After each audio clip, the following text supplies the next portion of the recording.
Oh, I got Okay, that. so if you tuned in earlier, we had a bit of a technical difficulty, but we are the United Venture Company. I'm your host for the night, Jesse, and I will be also hosting the Weird Games from now on. Billy is hosting tonight. He's taking a break. He's doing domestic and occupational things currently. So this is the first test play sessions for Weird of 2020. We have a new group. My writing skills. So, all right, now I can see everybody. All right, so we have a new group, and why don't we start with Two Wolf? Tell us who you're playing. Okay. Two Wolf Design. I'm playing Sora.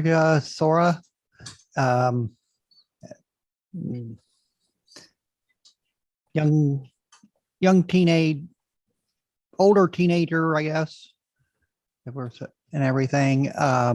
Techie type person. Yeah, college freshman, techie type person. All right. She also does electronics and stuff, and deals with marine electronics as well, correct? Yes. Making drones and all that stuff for the various scientific teams that go out and stuff.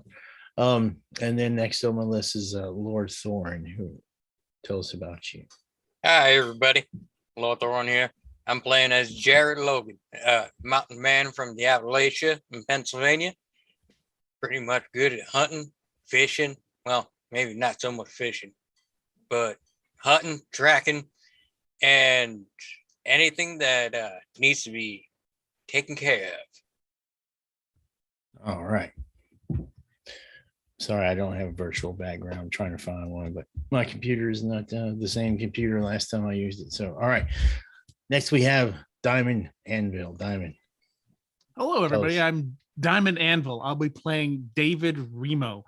David Remo is a marine biology graduate student who is doing a year abroad at a university on the island. Looking around, noticed an abnormal or abnormally high concentration of genetic mutations in marine species washing up on the shores around the area. And I've been investigating the situation to try to figure out what's been going on. All right. Yeah, I'm having some technical difficulties here. Hashtag Billy broke it. Wow, what in the hell is that?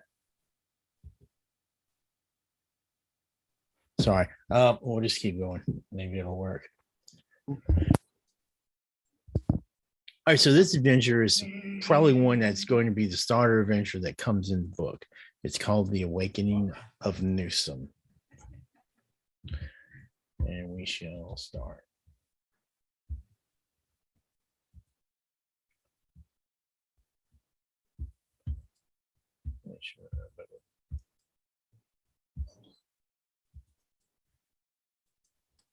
I'll do a little soft shoe routine just to fill a little bit of dead air. Yep.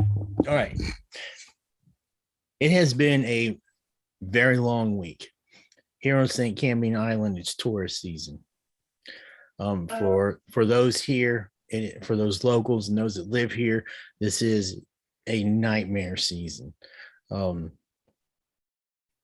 Oakhaven is a city on St. Cambion Island, and it has a rich history from everything from Revolutionary War to pirates. There's lots of rumors and legends about pirate treasure. There's also all these myths and folklore about witches and sea creatures and all kinds of stuff. The town itself has been around since the I think it was the 1500s. So there's a lot of stuff that goes on here during tourist season. Lots of boating activity, swimming. All the local hot spots are crammed. Trying to again. All right. Now, you guys have had this long, terrible week. There's traffic everywhere. You still had to go and do the things that you do during the day. Because work doesn't get off for tourist season. It is just a pain in the ass. I don't get mad. I just get mad. So, and tonight is Friday. There's one place where you can go to escape all this chaos, and it's on the outskirts of town. It's a bowling alley. It's called Gutters Bowling Alley. It's very old.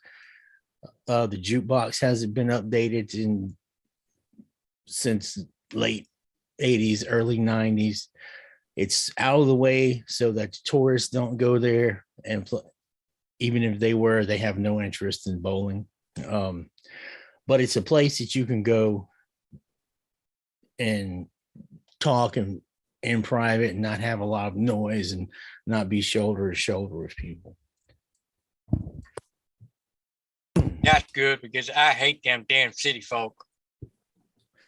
All right, so we have established already before the game that our characters know each other.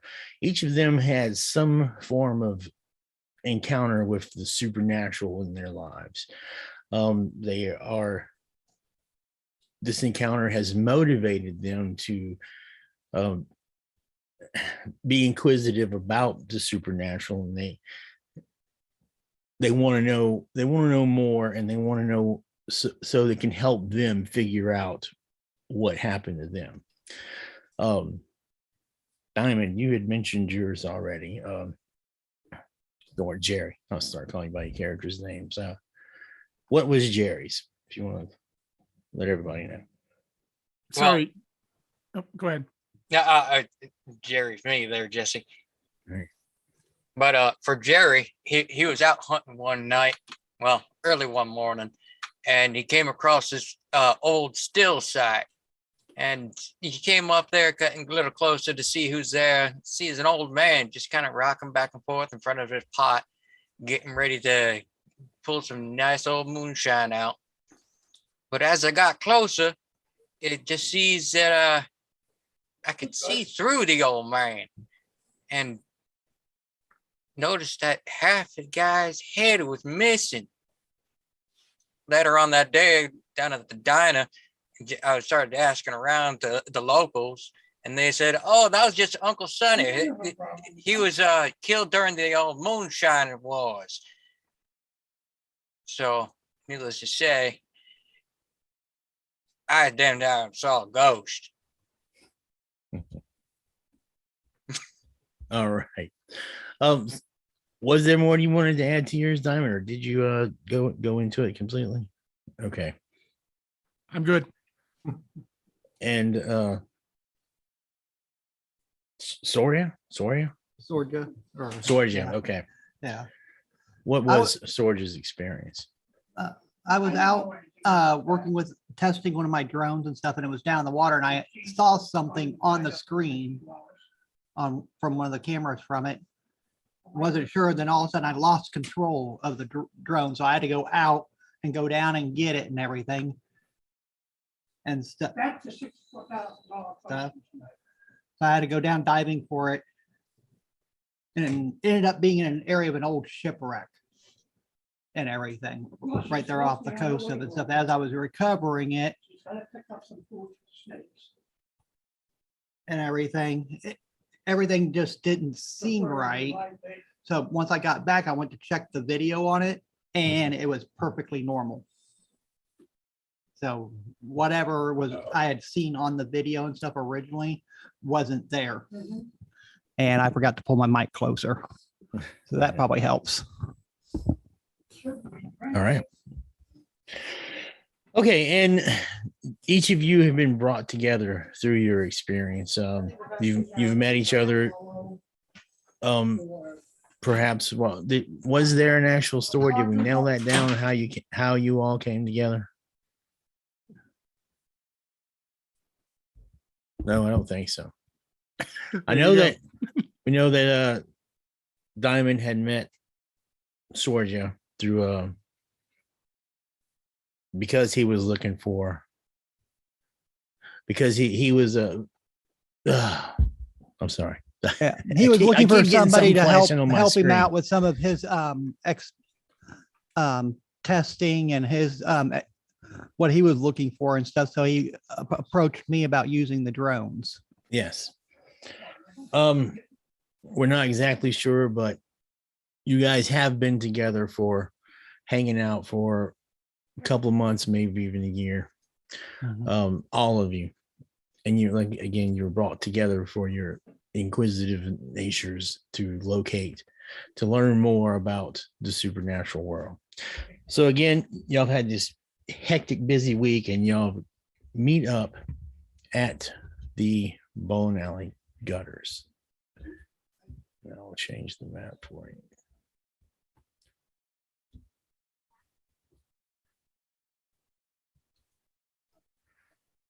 All right. Is that audio too loud?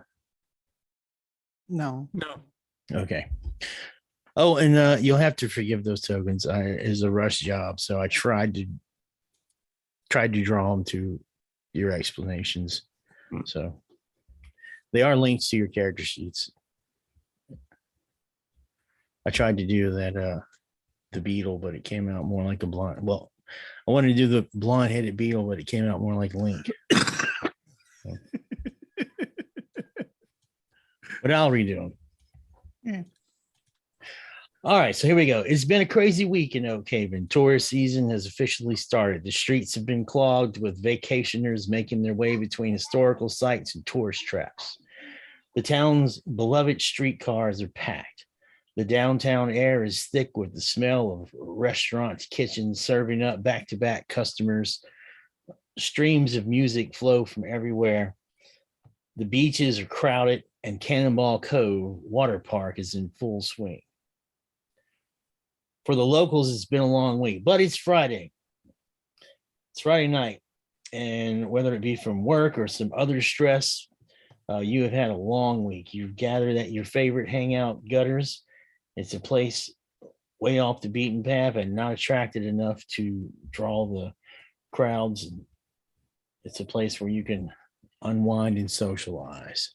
So here you are. You're sitting at your table at this lane. Lane number 14 always seems to be available for you.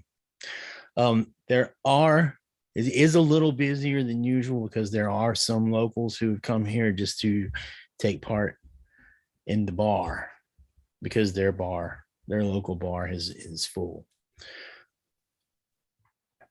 Now, Sorja, you had an interesting encounter today. Yes. I ran into well, I'll let them know. I ran into Glenn when I was at the university and stuff, and his hand was all bandaged up. He ended up telling me he and two other members of the astronomy club had snuck out to one of the James Islands to try to set up his new telescope, and they were attacked by a huge dog. They ran for their boat, which they used to get there and stuff, but the dog still got to him. And Glenn says while he was struggling with the dog and stuff, he noticed it had no eyes.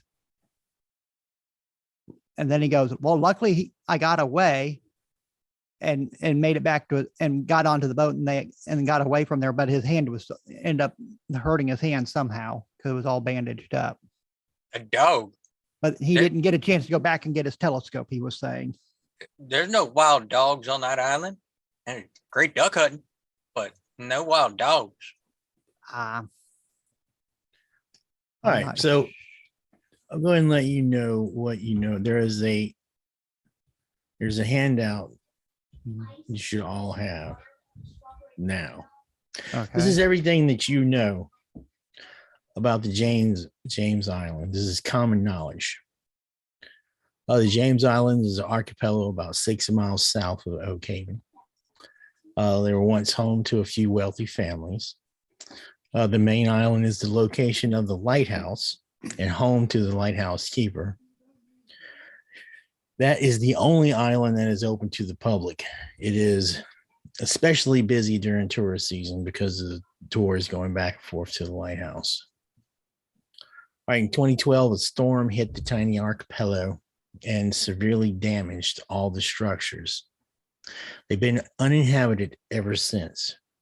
Even though no one lives there, the islands are off limits. However, people do sneak out there to throw parties because it's quiet now the way, hang out, do things that teenagers with access to boats do, premarital sex, drugs, alcohol, all that out there in the swamp. On the island. All right. The St. Cambian Sheriff's Department regularly patrols the islands.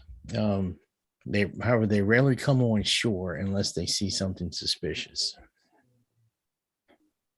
The privacy of the islands are taken serious by law enforcement. Anyone caught will be fined or arrested. The Coast Guard also patrols the area.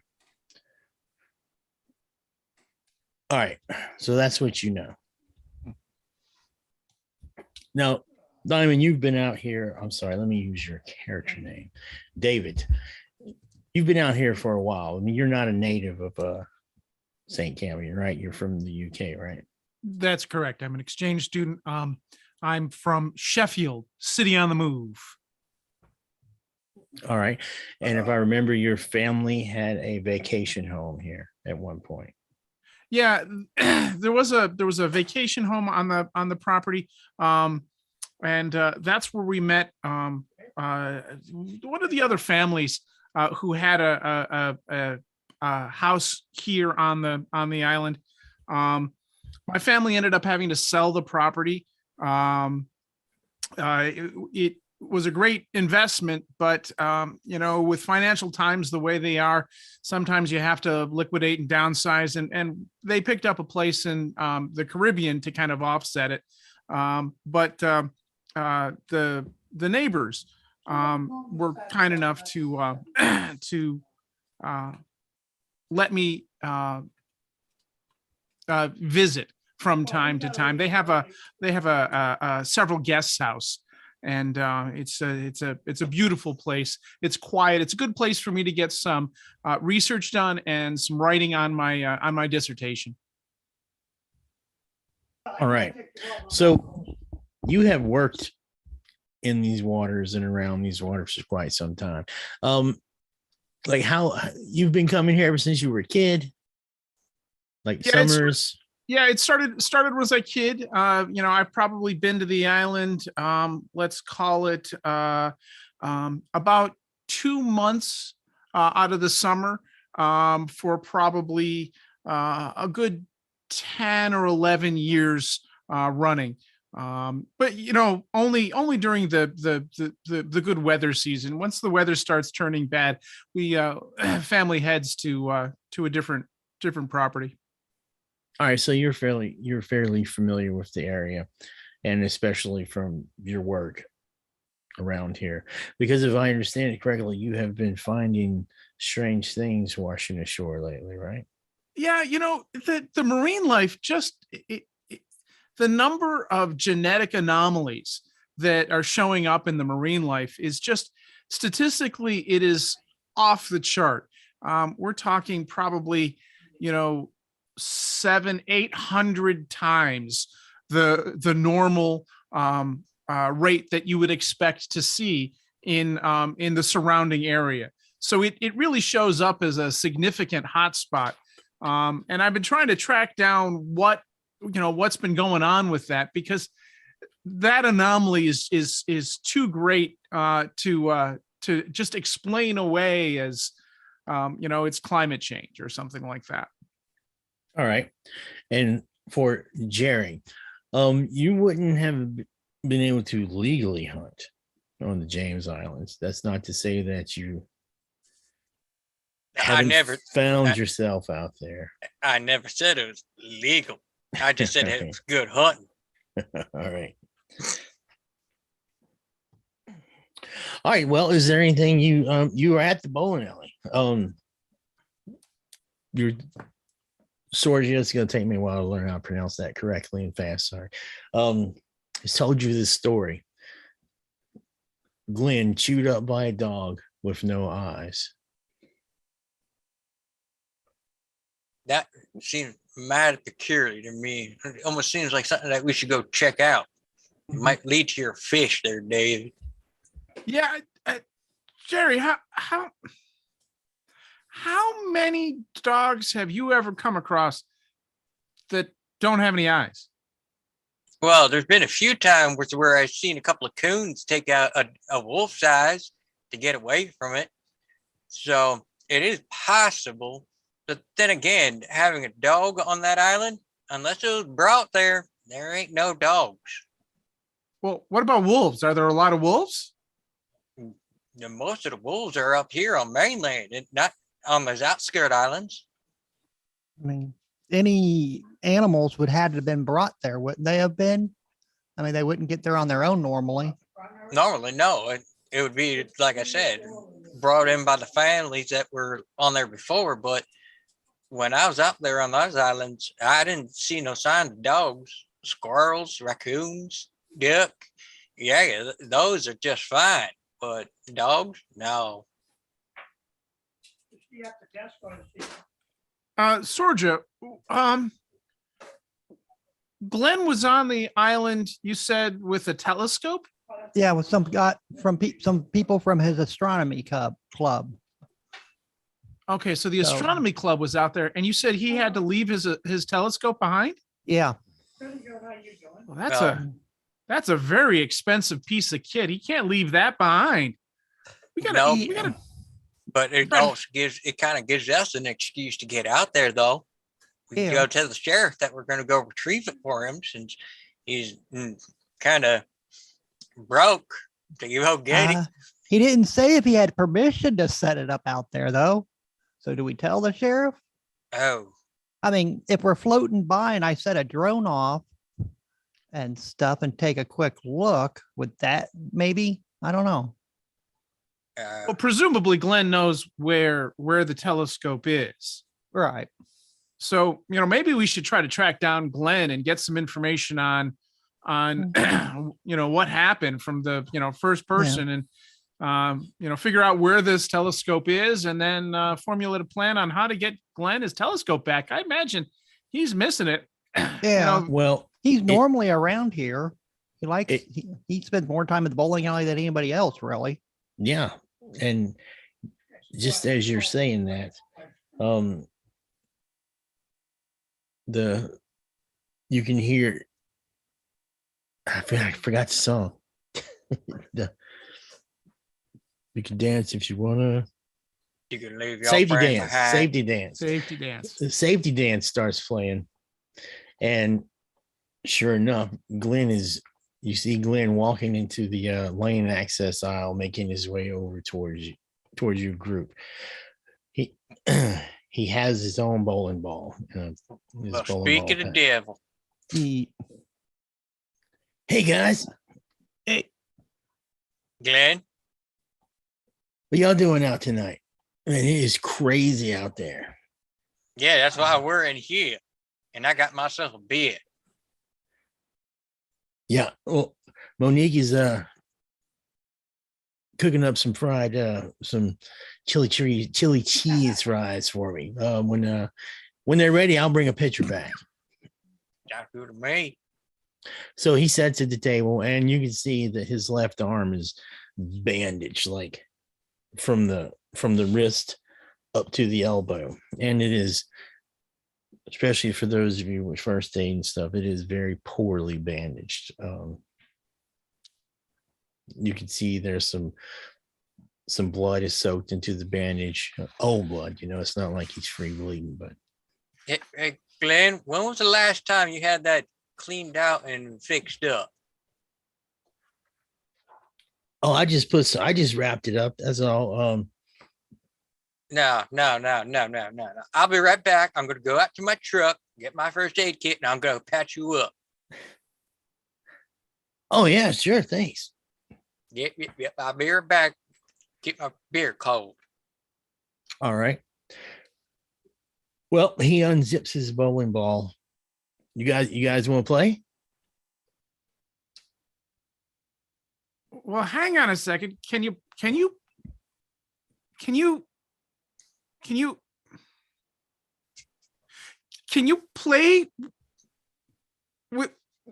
with your arm like that? Well, it's my left arm. I'm right-handed, and I'm sure, you know, give it a shot, huh? How did you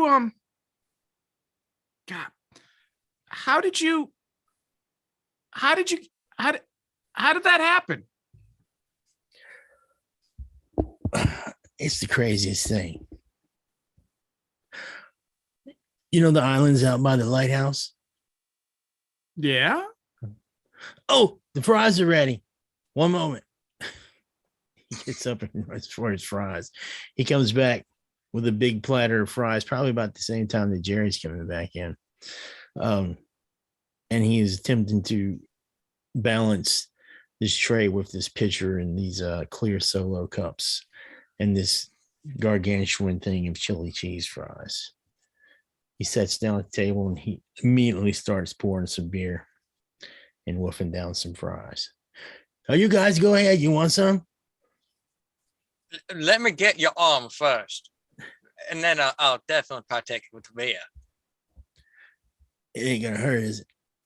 It might sting a little. Because it is something sore right now. Let me tell you, it is throbbing. You probably have an infection starting, and that's not good. All right. You unravel it, and he's unreasonably afraid of the fears, like it's the pain. As soon as you start touching the gauze, he's like, oh, watch it. It's sore right there. It's sore right there. And you continue to unbandage it. And this is unlike any dog bite you have ever seen in your life. The bite radius on this thing is huge. And it does not look like a dog's teeth.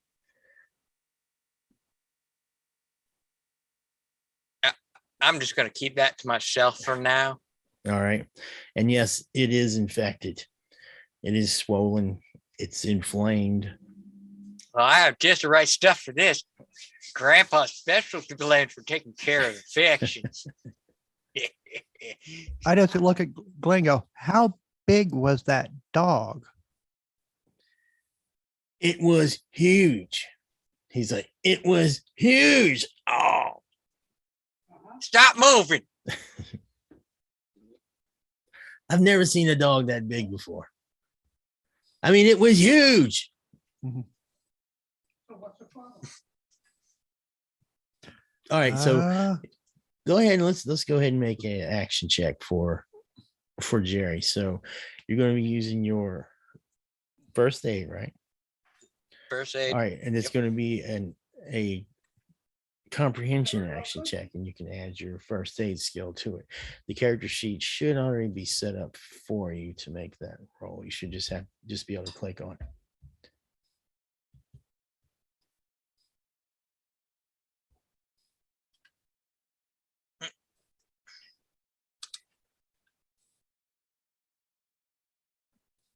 Let's see what we get. Oh, yes, the dice are set for exploding. Mhm. Okay, yeah, it's not an issue. He definitely needs to go see a doctor though, because you can't imagine that he went to a doctor, because this has not been cleaned professionally or anything. So you do your best, and he winces and howls the whole time as you're putting an alcohol rub and all kind of stuff, Yeah. and he's Alcohol rub. No. This is the Grandpa's alcohol moonshine. rub. This is Grandpa's moonshine. He'll clean the paint right up your truck. All right, you throw that on him and he yells. "Ah!" the whole place except for the jukebox gets quiet and turn and looks. Wait, Glenn, when was the last time you got one of them dog bite shots or the shots for the bites, whatever they're called? The tetanus shot, Yeah, the because rabies. oh, that could be too. I mean, that don't look very.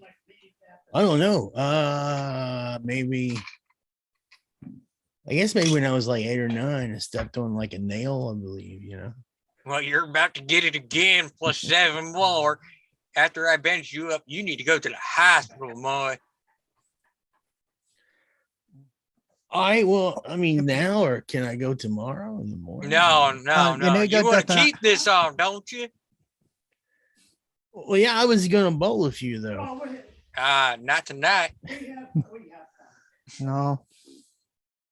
Now, Now, where exactly did you leave your telescope on the island? And we'll see about trying to maybe getting it for you. Well, it was the 3rd island, the 4th island, away from the lighthouse. I don't remember exactly which one. Here's Okay. another question for you. It's that one with that house on it. Did you talk to the sheriff first before you going out there? Oh, Jerry, you can't go out there. Sheriff ain't gonna let you go out there. Well, son of a bitch. Well, I mean, you guys don't plan on going back there, huh? We're gonna You- get you're you not your going out there, right? telescope. I'm not going out there. No, we are, folks. What, you would do that for me? Well, Don't you want your stethoscope back? you're all bandaged up, and you need to go to the doctor so you don't lose your arms. So it's at least that we can do. Well, yeah, I mean, I mean, we can get it and then just drop. I can put it in the astronomy club's room for you. did y'all miss the part about the big freaking dog? Oh, don't worry about that. I got my guns ready. If a gun will stop it, that thing was huge. Well, I do I mean, have are- a gun are that can we- take down an elephant. I mean, are we talking That might work. like Saint Bernard big or elephant or tiger? I'm leaning like towards baby elephant. All I'm right, telling you, it was the biggest dog I ever seen in my life. my 30-06 will do that. We're good. Yeah, you really don't have. I'm not going to tell you not to go. That was a very Yeah. expensive telescope, but I'm really. Yeah. I don't We'll go know. take a look first before we go and make sure it ain't nowhere around before we go get it. As I give him a slap on the back. This is what friends are for. Well, So can you tell me again? You were out on the island, and what were you? God, what were you doing? well, we were going to use my new telescope.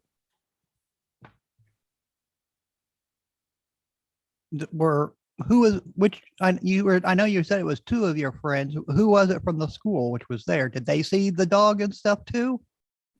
Oh yeah, it was Donovan and Sally. You know Sally, right? Yeah, I believe you got English together. I think. Maybe. something. Yeah. Yeah, Yeah. yeah, because she helps me with the English class, since that's not my thing. Well, I look, just shake my head.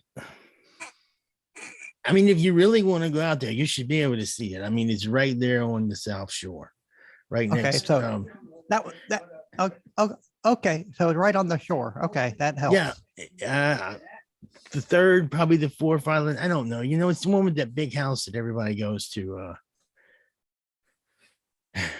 do things. He says. Mhm. Get drunk Mm-hmm. Party and whatever else they want to do. Well, we Yeah. just went out there to look through the telescope. Right. So I don't know. You think what? I don't. You sure you guys don't want to bowl just a little? And he picks the ball up and he sets it back down. I just slapped him on the forearm that I just bandaged up and like, get your ass to the doctor. All right. Unless you want him to hog tie you and take you, go. I will throw you the back of my pickup. All right. And he grabs a whole handful of these chili cheese fries. All right, I'm going. Carries his bag off with him. You can I'll see you later, Monique. Glenn? Yeah. Give me back those shoes. Oh, okay, hold on. Gives her back the bowling shoes. So you guys are here. At least he left us the picture of beer. That That's he a did. good frame. He did. Or you, I ain't old enough to drink it. Wow. Pitch posh. Here, at least. I didn't see nothing. They don't understand All right. what we're going through. It is moving on. Let's see what time. I forgot what time I set this at. Let's see. I think it was like 9 o'clock.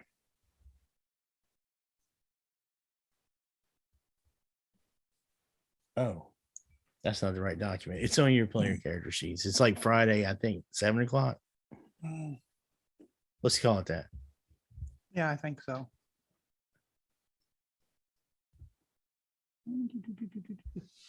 So you guys are sitting here. Yeah, just Friday the 21st. You didn't give us a Yeah. time. All right. So it's late. We're going to call it 7 o'clock. Okay. It's nighttime. So what's the plan? You want to do some bowling, drink some beer, eat some chili cheese fries, make a plan? Well, you've been out to the island more than us, Jerry. Would it be better go there during the day or at night? Well, it all depends. If we want to get caught real easy, like we go during the day, because the sheriffs are going to be out there patrolling the waters. The best time that I would say would be early morning, just before dawn, or right before nightfall, because that's when the patrols are less. Well, with him being so busy with all these people, why they want to come here? I mean, yeah, our university great, but we've lived here. Come on. Well, they love it here. Tourists love it here. Yeah. You also got to remember this time of year with these tourists, they're trying to get out to those islands too. So the sheriff is patrolling them waters pretty fast too, besides the island. Mm-hmm. Yeah, so I brought up the map of St. Cameron. You can see where James Island's at. I'll ping it with the lighthouse. And the red dotted line is the general boating area where the tourists go through. So the But he was James all- Island, is that little archipelago. Now there are more islands than you can see because Oh. you know.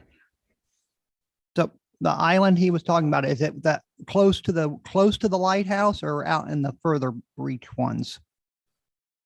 Just Well, with that house. somewhere about you gotta think it's probably somewhere between the big island and the lighthouse. Okay. So So it's probably one of these three right here that are in between the two.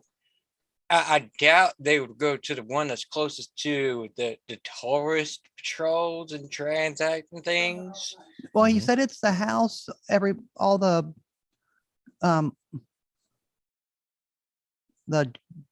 football players and everybody like that goes to, not people like us.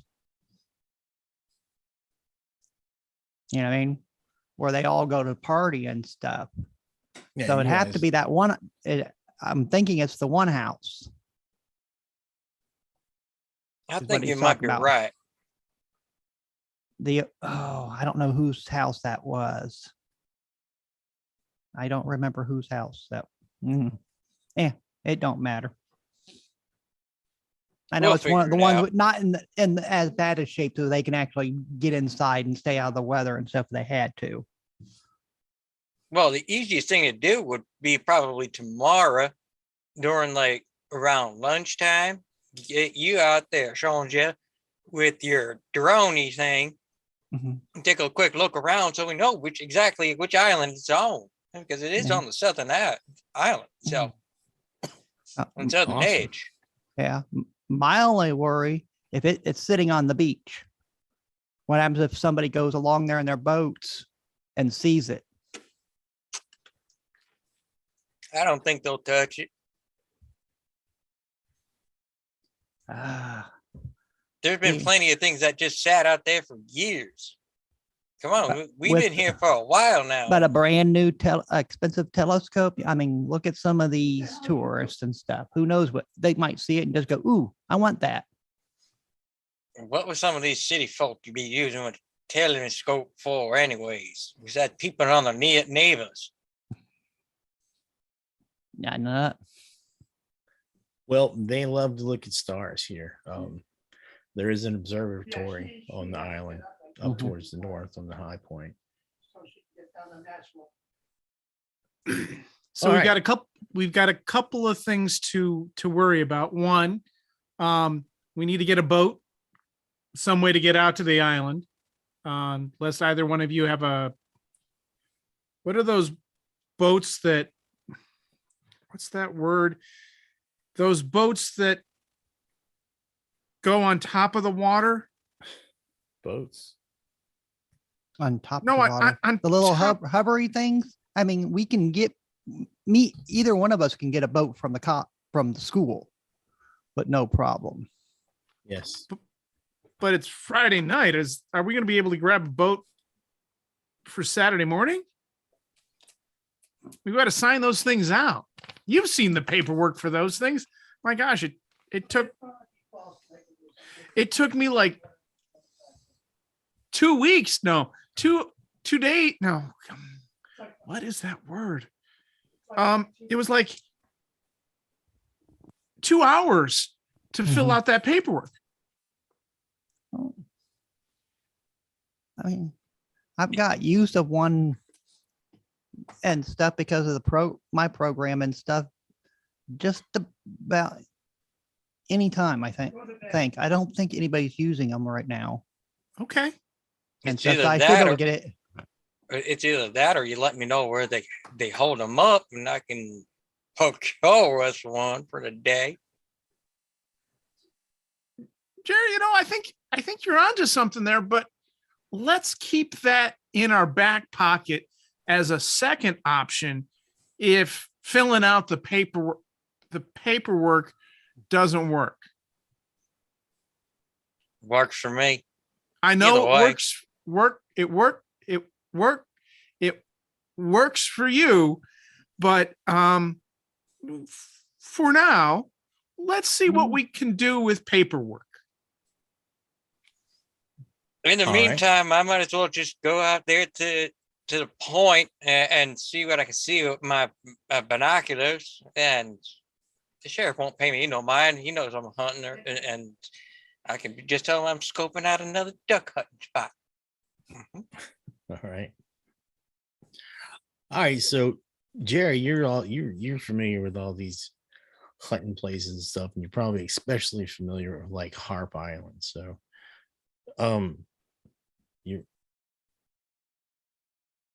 you could scope it out from Harp Island with your binoculars or Oak Haven out there. I was thinking more Oak Haven. It's a little bit Yeah. closer. I wouldn't be able to see the back side of the island, but I'll get a good scope. All right. What about the other two? Mhm. Gonna go try to. The university offices and stuff are closed right now. Yeah. Uh, We all do it. Sergio, what is the range on that Yeah. French toast and pancakes. that thing that you made that It goes in the air? The flying drone. Yeah. The drone. That's it. The Yeah, drone. Why can't I remember these words? Radio range, so a few hundred meters. A few hundred meters. We need a couple kilometers, I think, in order to be able to get out to the island. Yeah, we'd have to set it off from the boat when we get near that, somewhat near there, Okay. especially for it because it's not as far. If I'm doing video with it, if I'm transmitting video, if I'm recording, it's okay. Okay, I see. That makes sense. And they just Um, Some drone ranges. Yeah. Yeah. It's depending on what island he's talking about. It could be anywhere from 6 to 8 miles away. Mhm. But like these islands show up on every map of St. Cambian, and I mean, David, you've probably seen them on some of your charts of the island. yeah, I've got plenty of charts and maps and things like that that'll have them. So getting there is not an issue. We just need to get to come up with transportation. Yeah.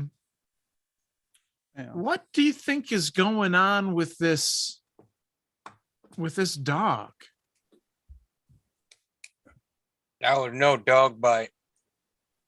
Yeah. Not at all. It was too big for a dog. I mean, it went from his wrist to his elbow. It was the wrong shape too. Wrong shape.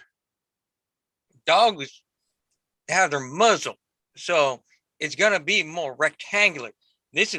Was more round. What do you think could have done that?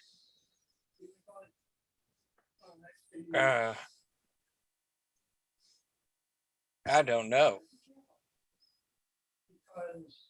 Big monkey. Big monkey.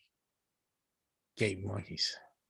I'm looking at it and going, unless a shark big can walk on land or something nowadays, I mean, Oh, yeah, maybe. or a gator, but not this far north. No, not even a gator. The gator's elongated like a Yeah. dog. A shark or a big mouth monkey? Yeah, because that's round. But the damage didn't look like a shark. So I really don't know. And I had a question I just thought of. All right. When Glenn came in and you said that song was playing, does that happen every time he comes in? No. No. Hmm. It would make sense for him, so. It just coincidence. I just can't believe I couldn't remember the name of it. That's the ones we just bought, those are feeders. All right. Has there- So the bowling has there night been- closes. So go ahead. Has there been any other incidents of reports of this kind of occurrence, some kind of strange animal dog bite or anything like that happening around? Well, You'll find out. this island in particular, there's a lot of strange reports. There's a lot of They go on hiding again. folklore about these. So come over and visit with the red God, I can't remember now. Like Bigfoot and stuff like that, witches Okay. out in the woods and strange animals. And you yourself have saw these bizarre things washing up on shore. Xenobiology. Xenobiology, that's it. Yeah. See, I know some big words too, boys and lady. I get one to say xenomorph. It's like, that ain't it. I mean, I don't know if they've had any more crypto weird creatures. at the police department or Oh, yeah. They were a bit skittish at times. the doggy cop. If he's K9 had guy. any any weird reports lately, or even fish and wildlife or anything like that? Maybe. Oh, the game warden. He Well, don't like me all that much. he don't like anybody. Even if Crow. you ain't out there trying to hunt or fish, he thinks you're trying to do something. True. I mean, I could always go talk to him tomorrow before going out to Oak Haven. Mhm. Jerry, can you make an estimate at how, what is that? How wide the monkey's mouth would have needed to be? I mean, it went. As big as my my ex-wife's ass. I mean, it went. There was bites here, one side of the mouth, and the other side of the mouth was down here. Yeah, it was about 9 inches, probably. 9, to 10 9. inches. Oh no, it's got to be bigger than that. My ex-wife's ass was huge. Yeah, you're talking about like 15, 16 inches. They're easy. Because you got to remember this: the human forearm, technically, it is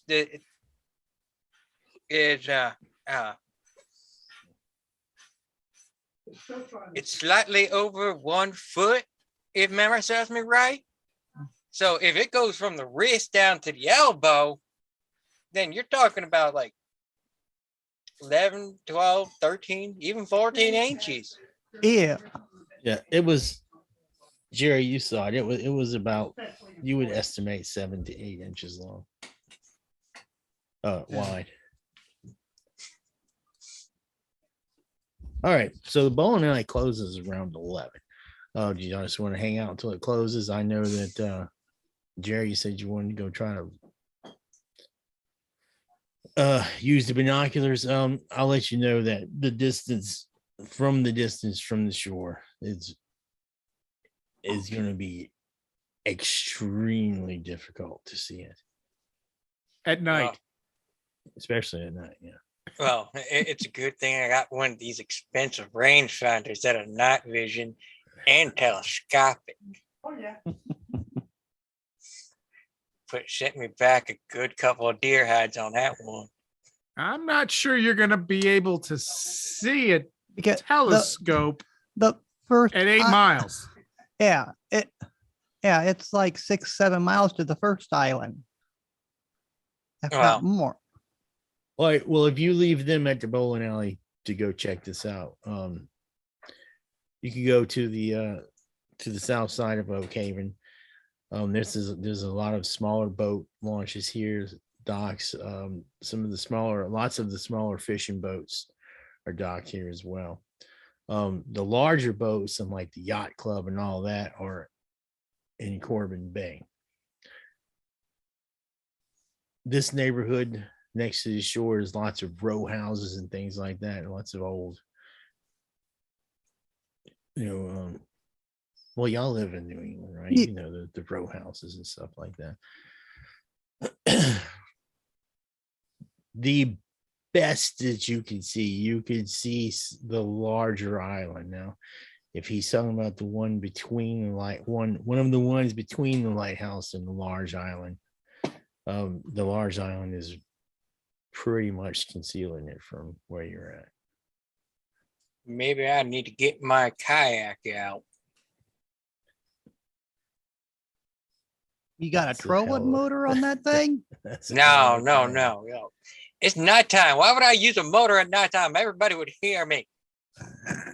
I'm gonna paddle. Shouldn't be able to take me that long. Exactly.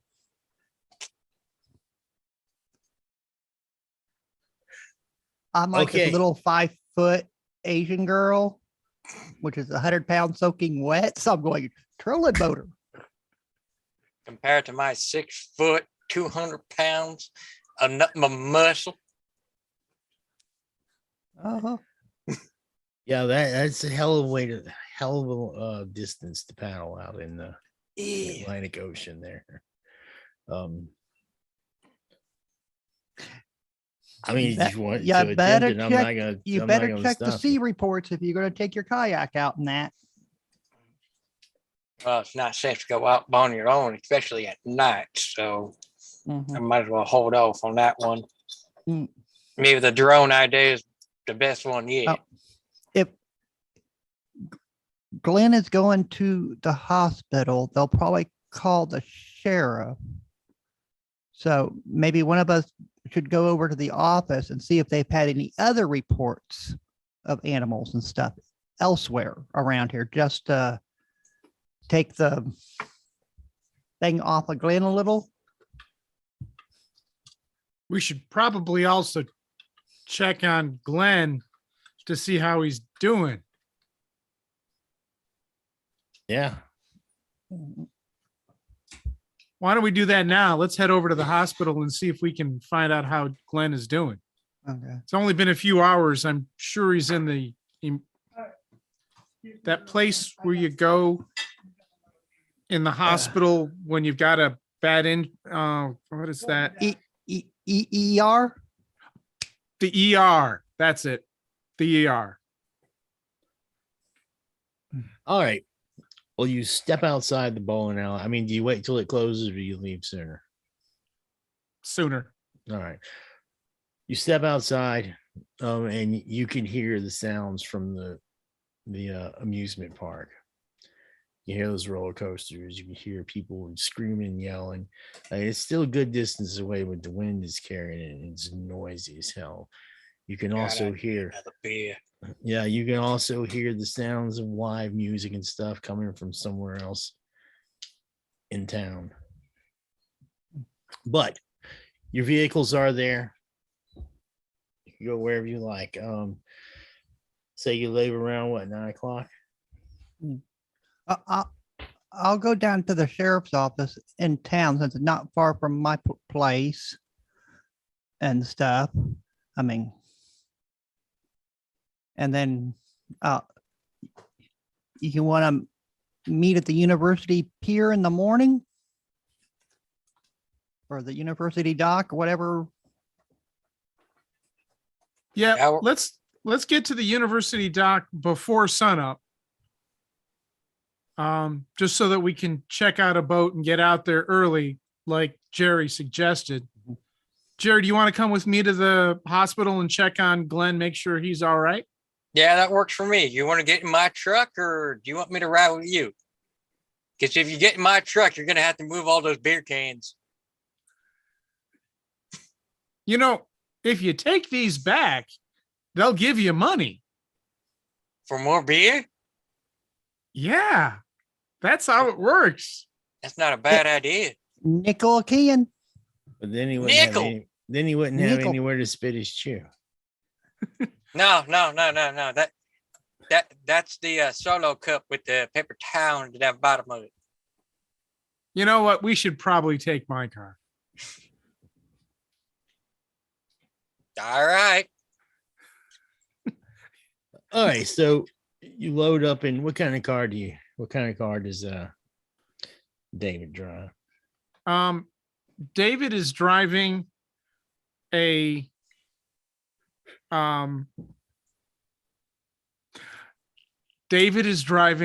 smart car. Okay.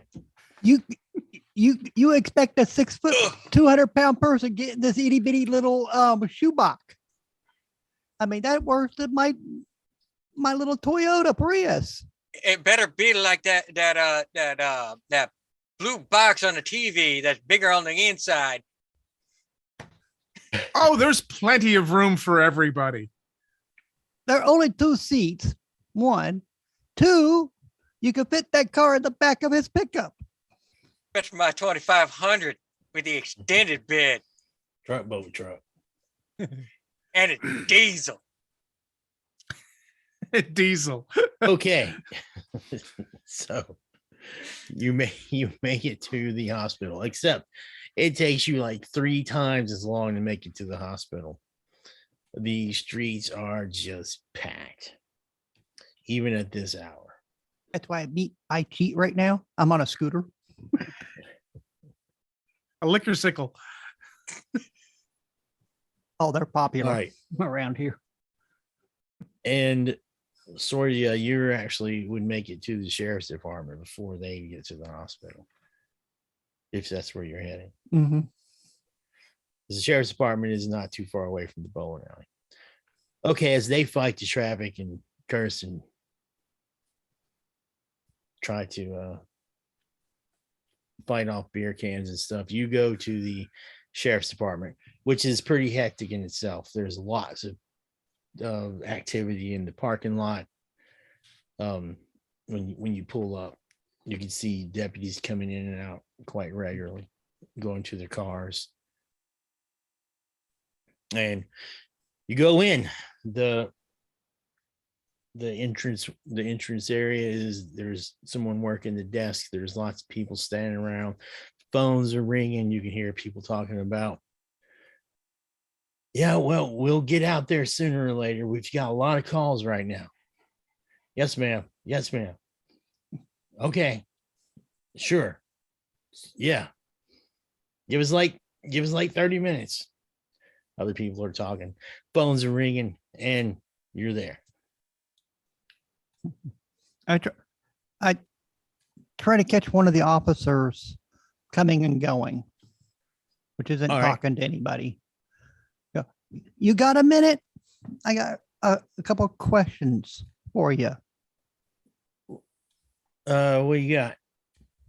Have you had any reports of people getting bit by any animals lately or anything? What? Or anything weird with animals happening? Attacking people or anything? A friend of mine got bit by a dog and stuff and everything. Yeah, we get dog bites all the time. What? I don't. What? I mean, big dogs. He said this thing was huge. Like not dog size, like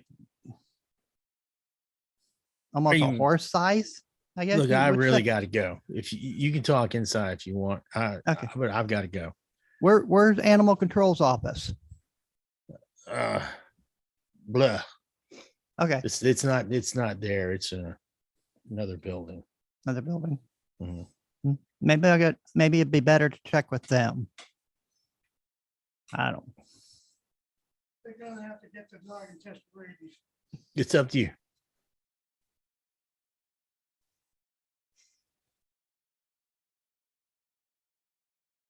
Okay, I'll check inside first. All right. Oh, it says I described. You go up to the desk and Mhm. there's a deputy there. Can I help you? I go on about checking to see if anybody's been bitten by dogs or anything like that. I don't know how to ask. Trying to think. Look, is this really important right now? Uh, we well- are super swamped. There's some reports of dog assaults. Sure, we get them quite often. Well, I don't mean to bother you. A friend of mine got bit and stuff, and I was just trying to find out if it was happening a lot and stuff. I mean, he had a bite from his wrist to his elbow. He's over at the hospital right now. Okay, so this individual is clearly believes that what you can see that doesn't, he's got other things to deal with, right? So you can make a roll to try to convince this individual to give you the information that you want, to instill upon him how urgent it is. And that would be your influence substat. And if you have the manipulation skill, you can add that as well. No.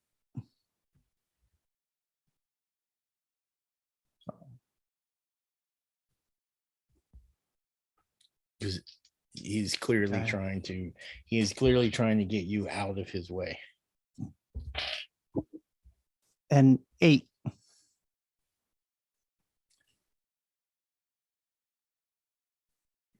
All right. Look, just take a seat. I'll do what I can. Would it be better if I just go over to animal control? You think? Would they know better than you? They might not be as busy. I don't even know if anybody's there right now. I'll go check. If not, not, then I'll come back when afterwards. I'll, You know, you could, but if you just want to take a seat, when I get a moment, I'll go check. okay. I'll wait. All right. Okay, back at the hospital. You guys pull up at it's called the East Elm General. So there's a parking garage. Pull up in the parking garage. Make your way to the ER. It is busy as well. There's lots of people in the parking lot standing around cars. Most of them you don't recognize, but you know that they're not from around here. There are people that are clearly intoxicated.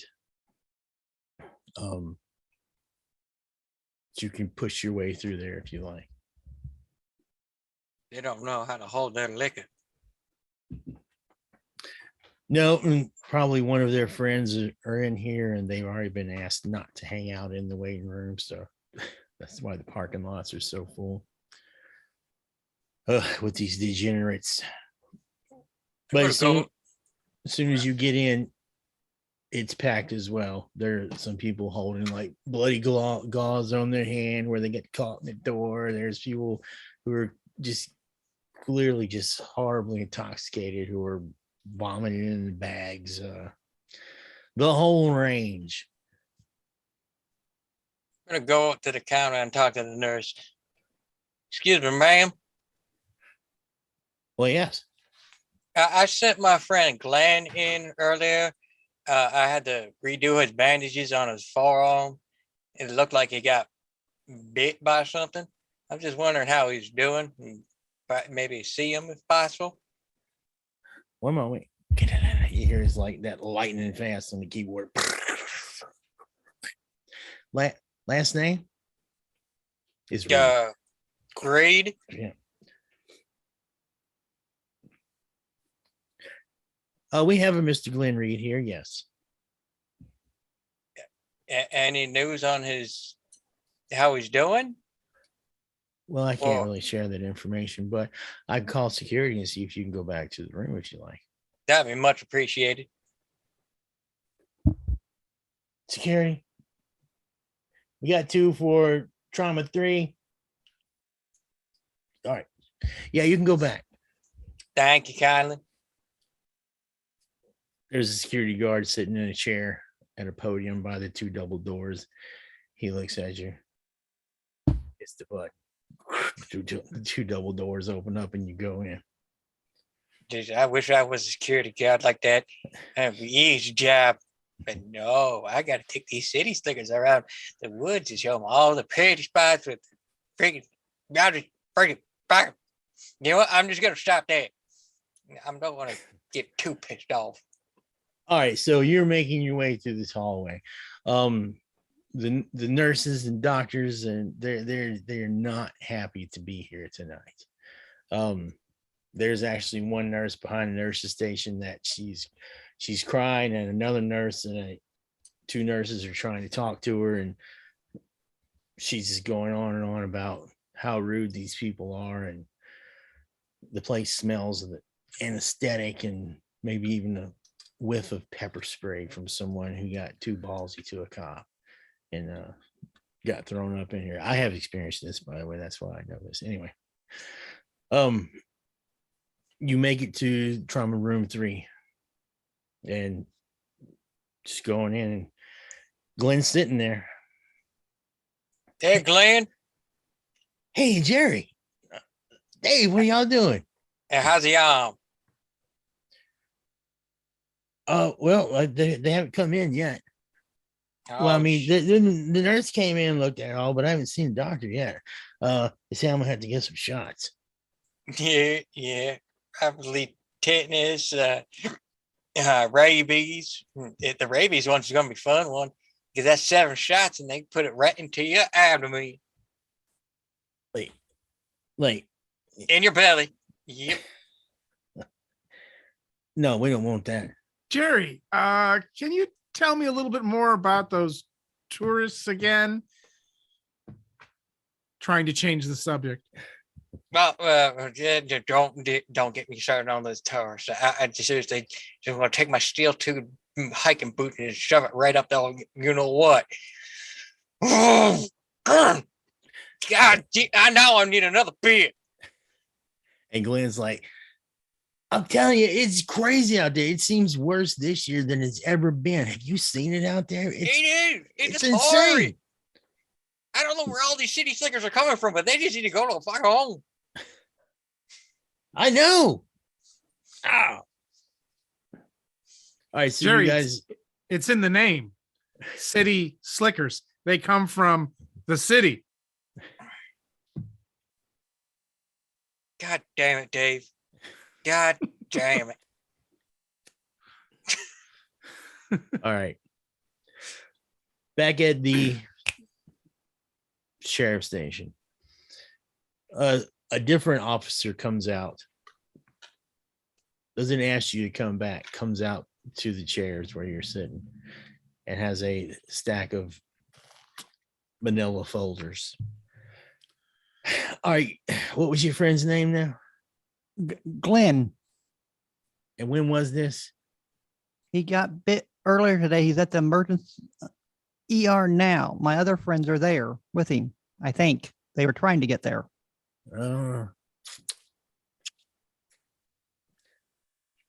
I don't see no Glenn dog bite here. Are all them dog bites?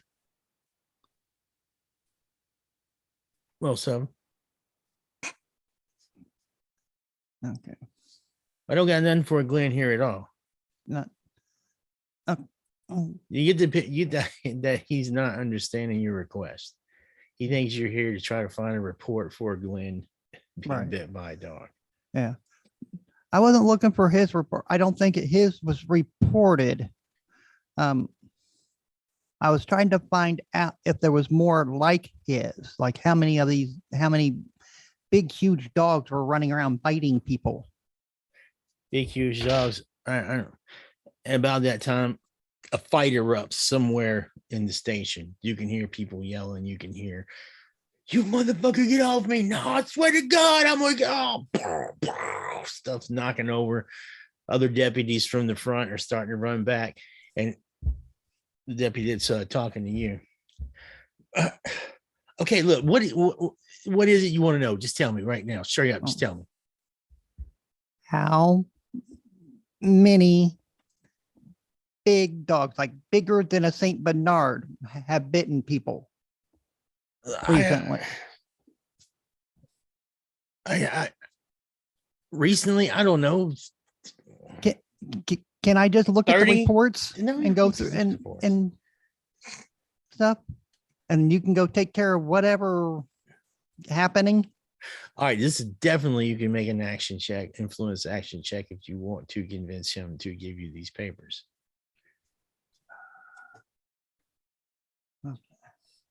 I'll use one of my favorite points and that's a plus +2.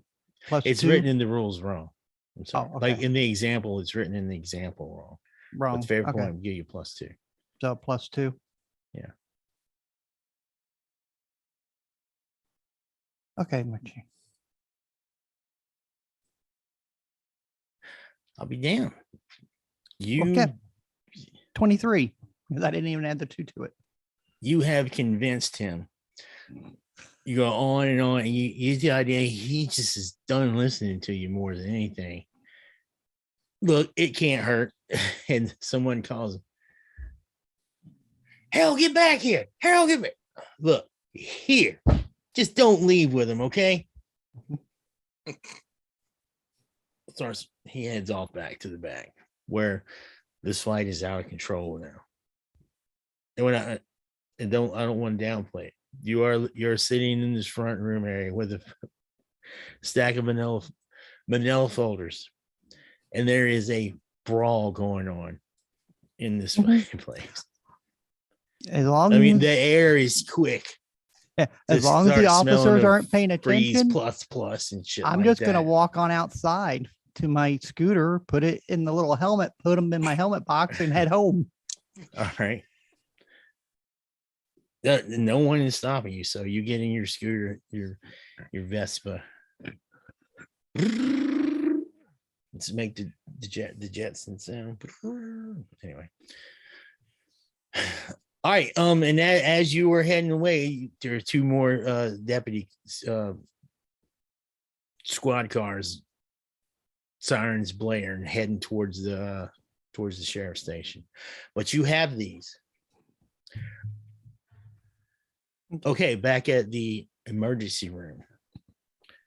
A nurse has come in once since you guys have been here with Glenn, mainly doing a vital check. Blood pressure. Oh, hey, everything is looking good. I'm so sorry. The doctor will be in as soon as possible. I promise you. All right, but okay. Jerry, why don't you stay with Glenn for a moment? I'm going to make a quick run down to the cafeteria. And while I'm down at the cafeteria, I'm going to get 2 cups of coffee and 2 Danishes or donuts or something like that. And I'm going to bring them back, and I'm going to give the nurse working the nurse's station a donut and a cup of coffee, and same thing with the guard working the door. All right. That worked for me. I mean, I was thinking about taking this into my own hands to get this doctor in faster, but I don't think Glenn would like it all that much. All right. This takes you much longer than expected. Even though the cafeteria itself is closed down, but you can go in and still get some coffee, and there are like little snacks that you can get. It's loaded. You know, and it's all people. Sure, it's mainly just tourists, you know, who are doing stupid shit. But you bring it back, and the doctors and the nurses are extremely appreciative of it. Thank you. I really, especially the coffee, I really need this. Who are you with? We're here with Glenn Reed, Oh, Trauma 3. Drama 3. Oh, thank you. No worries. I understand. I appreciate your efforts. This is crazy. Is this always like this? It's the weekend during tourist season. Wow. You have a very difficult job. Thank you for being here. Yeah, and over towards the charge nurse station, you can hear somebody. Got GSW coming in 15 minutes. 15 minutes out. Oh no, she says. They start running to get trauma carts and shit ready. It doesn't take about 11:30. Finally, a doctor comes in. Takes a look at Glenn. The doctor's like bloodshot eyes. He's very tired. Take a look at Glenn. All right. Okay, what is this? She said now? A dog bite? This isn't a dog bite. What is this? Well, it's a big dog. Sir, this is not a dog bite. No, it was a big dog. He says, no, this is not a dog bite. I see dog bites. I see like 50 dog bites a day. This is not a dog bite. What bit you? No, I'm telling you, it was a dog.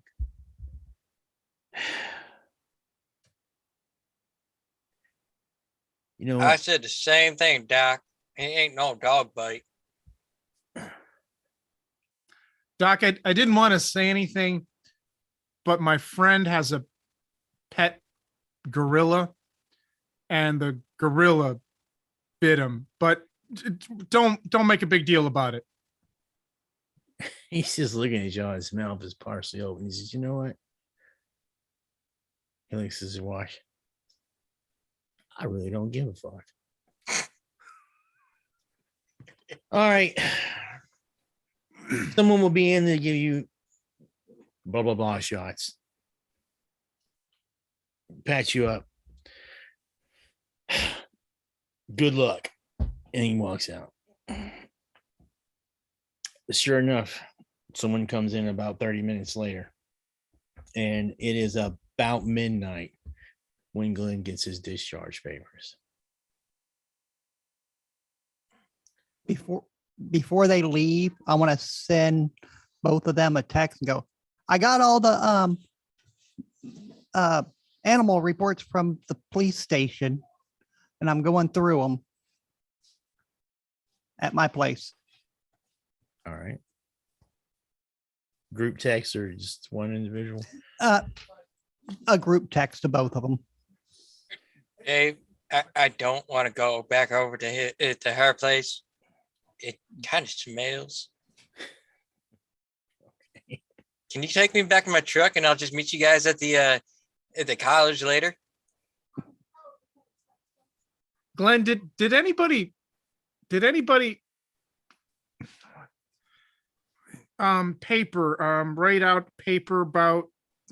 write out paper about A report.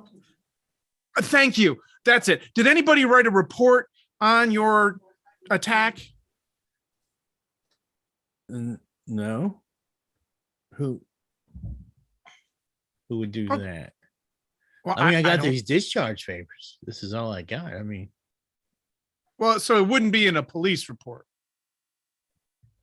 I didn't tell anyone. I mean, man, then I had to tell them that was trespassing out there. Makes sense. Yeah. Smart, good thinking.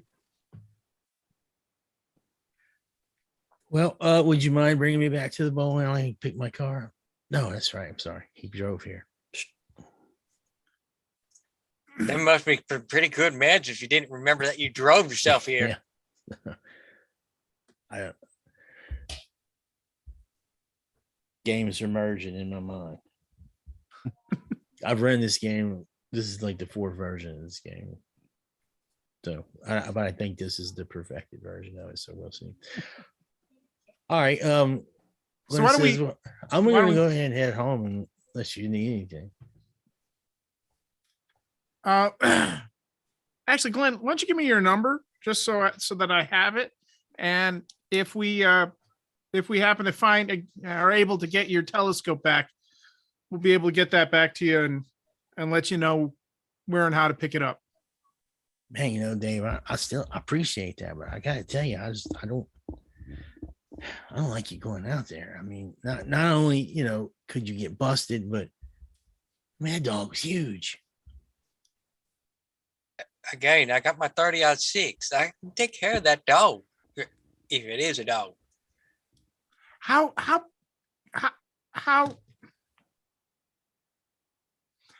big? How big is this dog? Well, he looks around and he sees like this old early 90s like Chevette hatchback looking car. And he's like, about like that car. I mean, it was huge. I mean, it was on top of me and throwing me around. And I mean, I barely got away. I mean, thank God he wouldn't get in the water. I had to swim all out to the boat because those assholes were leaving me. If it's that big, I may need to get a scope. You need to get a rocket launcher or something, Jerry. That thing is, I'm telling you. Yeah, I'm a good shot. You don't worry. I'll put one between its eyes, so to say.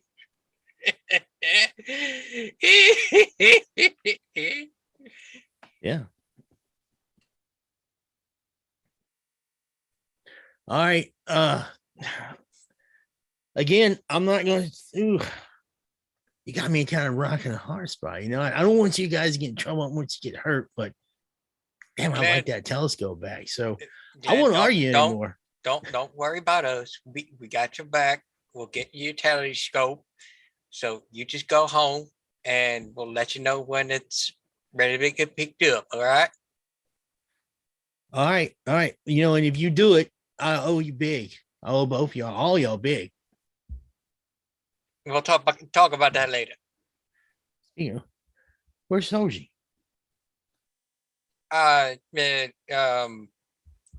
She went and She had some paperwork to fill out for yeah. the boat for tomorrow. Let's just go with that. Yeah. All right. Well, yeah, you got my number, Dave. Just, you know, you don't, I mean, you know, you don't have to wait to find something. You know, you call me anytime you want to hang out or do something. You know, I can get you into the observatory. The observatory. Yeah. Fascinating. Oh, and he just stops completely where he's at. You wouldn't believe. It is just, and he starts going on and on like he totally forgot his arm is injured. He's telling you all about the history of this observatory and Glenn. who founded it and what year it was founded. And Glenn. one time there was a hydraulic that burst and Glenn, shut the fuck up and go home. Oh, yeah, but okay. But no, seriously, Dave, you give me a call. I'll give you a tour of that thing, man.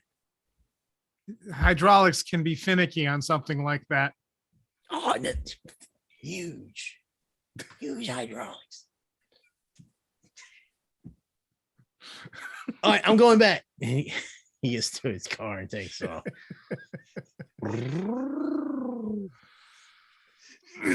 So now you're in the parking lot with a bunch of rowdy people.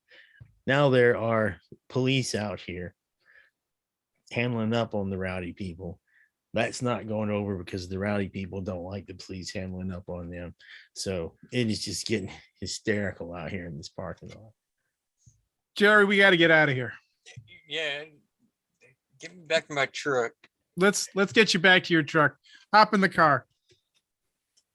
God damn it. Now my knees are going to be in my chest again for the next like 45 minutes to an hour. Yeah. What would normally be a 15-minute drive takes quite possibly around about an hour. You get there, you get to your vehicle. Of course, the bowling alley is closed. Oh, thank God it's my truck. You know, if you need some help taking care of those cans, I can help you run them through the machine. There's a machine? Yeah, you put the cans in and never mind. We'll deal with it later. All right. Let's just take care of this telescope first, and then we'll talk about the forthcoming beer money. Indeed. All right. So, sorry, you have a lot of time while this is going on. You're back at your apartment, dorm room, wherever you stay at. And you have a big stack of files. I'm just going through them and see, That and you like stole.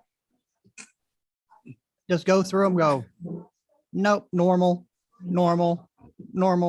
kind of researching, seeing if I can pick up any tidbits of anything which would be out of the ordinary. Because Glenn's bites sure don't seem normal. Yes. All of these are complete files. They identified the culprit, the dog, and some of them were strays, so they don't have owners, but the other ones have owners, and nothing is out of the ordinary. You know? Okay. Yeah. I text them back. Nothing out of the ordinary with these. What should I? And then at the end, I go, what should I do with these files? They don't know I have them. And I hit send.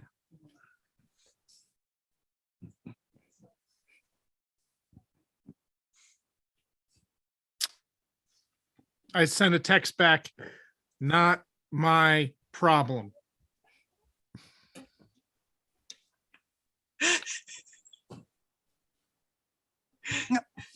I just looked down at my phone and just shook my head because I ain't touching that one with the 10-foot pole.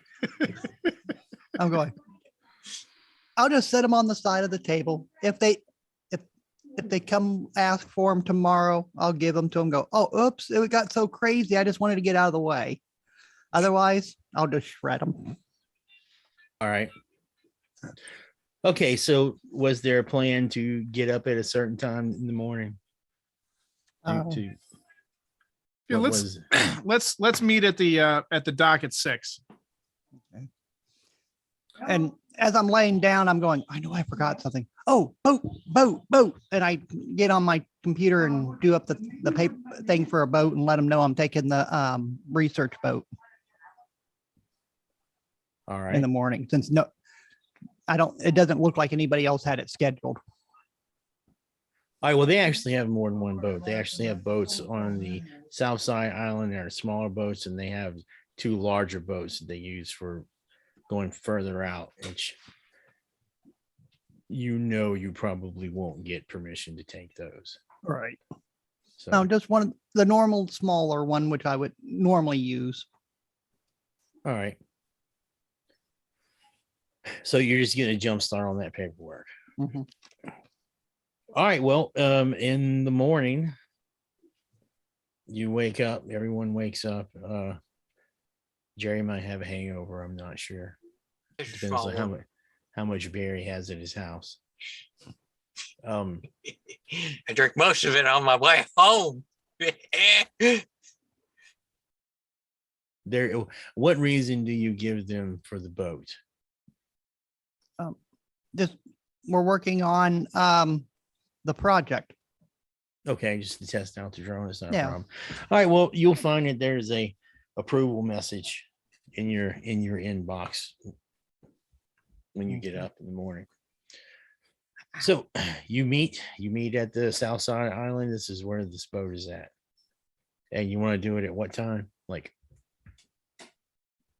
Well, it would have to be. It had to 5 be or around. 6. Yeah, it had to be around 6 for them to have got the message. Mhm. Okay. Yeah. Yeah. Bookmarks. I'll send a message in the morning. Meet at the south side dock. I've got my normal boat. Oh, I gotta keep forgetting that you guys can see what I see on my screen. You were seeing some notes. All right. No, over there. Okay. You guys all meet up. How are you preparing for this? I know you're bringing the drone and all that. Yeah, I'll what about- bring a couple of the drones and even one of my little submarine drones just in case. what I got about my Dave? knives on me. I got to pull out my rifle case. It's still closed, so nobody knows exactly what's in it. Okay. All right. Well, I'm you bringing go- some dive gears, a school flag, some dive flags, things like that. all right, and they probably know you here, so it's not a problem. These boats, they are seaworthy boats. They're not huge. They are motor boats. They've got a small cabin on the inside, just so you can go in and do paperwork and stuff like that. So you stow your gear down, lash it up, and who is going to be driving this boat? I will.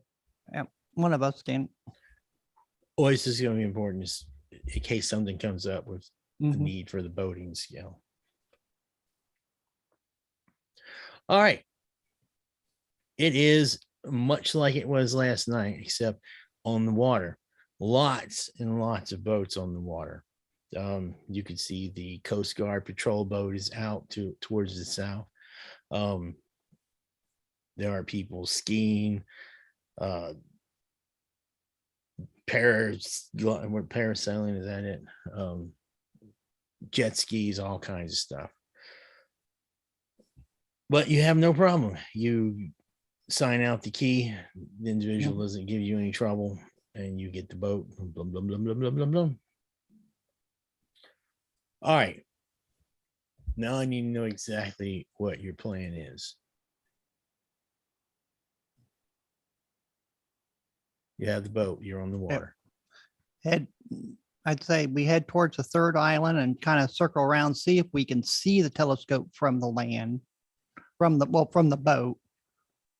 Once we figure out where it is, then I can set off one of the drones and fly it around and see if we can see anything else. All right. I guess before we take, I forgot about. Do we need to take a break? Is it you might? This short one for me, Okay. please. All right. I don't know. Billy, are you there to go to break time?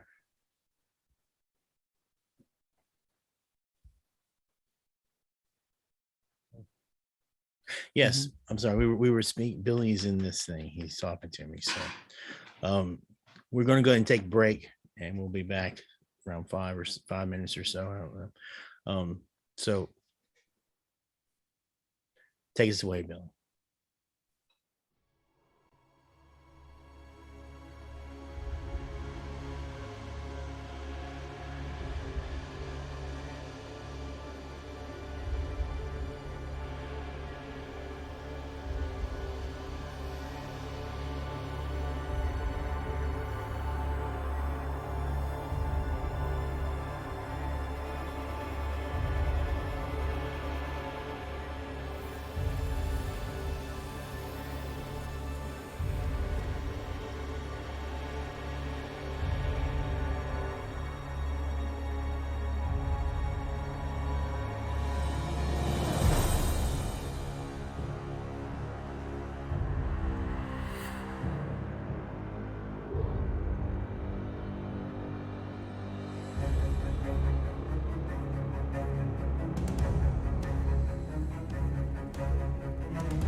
Hey, and we're back. We're playing weird. Let's just jump right back into it. Yeah, you found my room? Sure did. All right. You guys are in the boat heading south. Tourists Again. are pretty heavy for 7 o'clock in the morning. Oh, yeah, they sure are.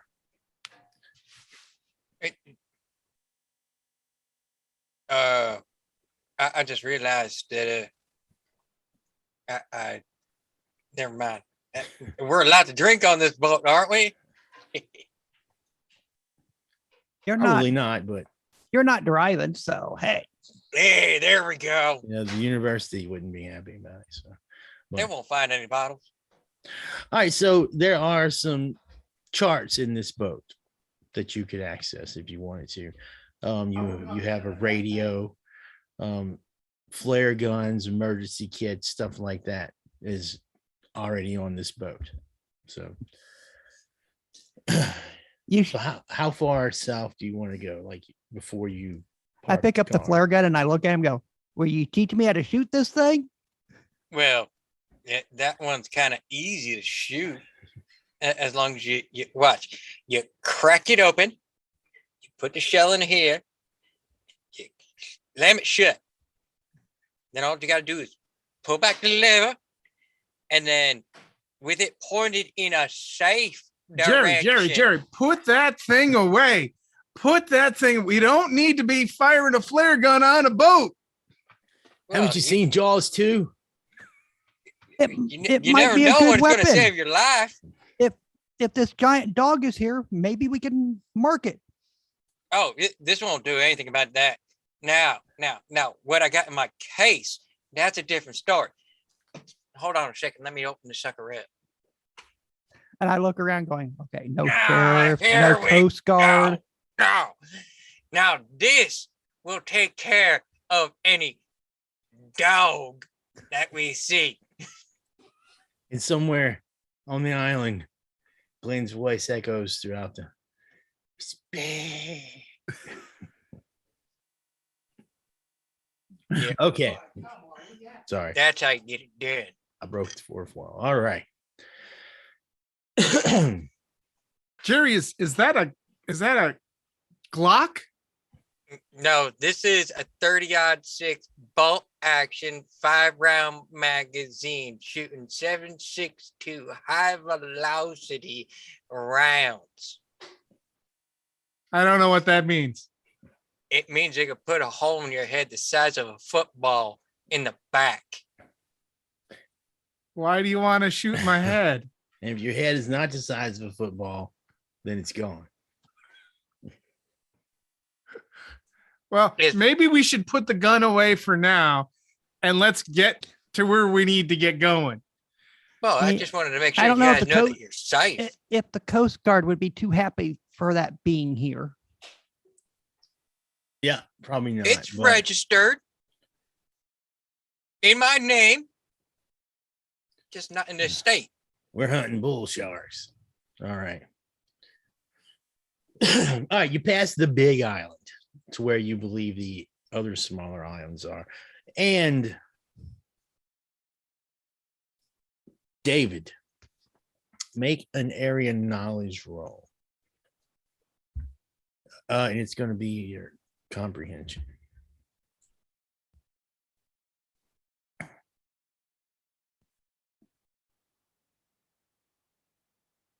Don't know if that did anything.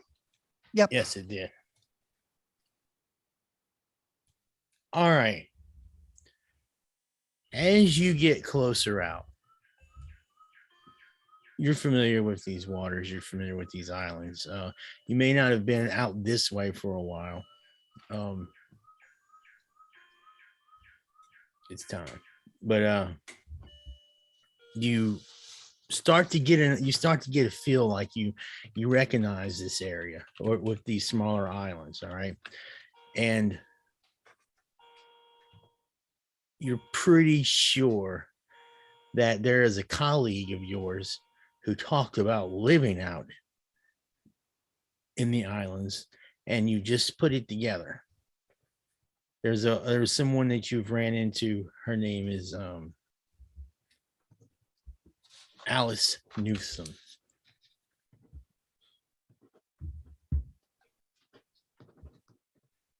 She is a marine biologist who went to St. Cammon University.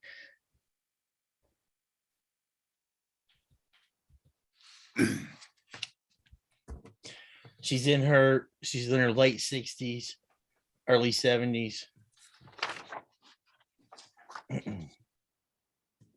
No, I'm sorry. It's Stephanie Newsom. I'm looking at the wrong one.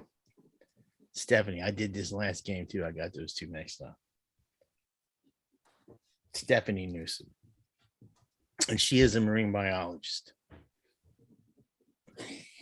You've had some conversations with her before in the past, and you remember she talked about when she was growing up, she lived out in the islands, and it's sort of clicking to you now. Wait a minute. I think I know somebody out here. What was her name? One of the families which still live here. There's only a couple. Dr. Stephanie Newsom. Stephanie Newsom.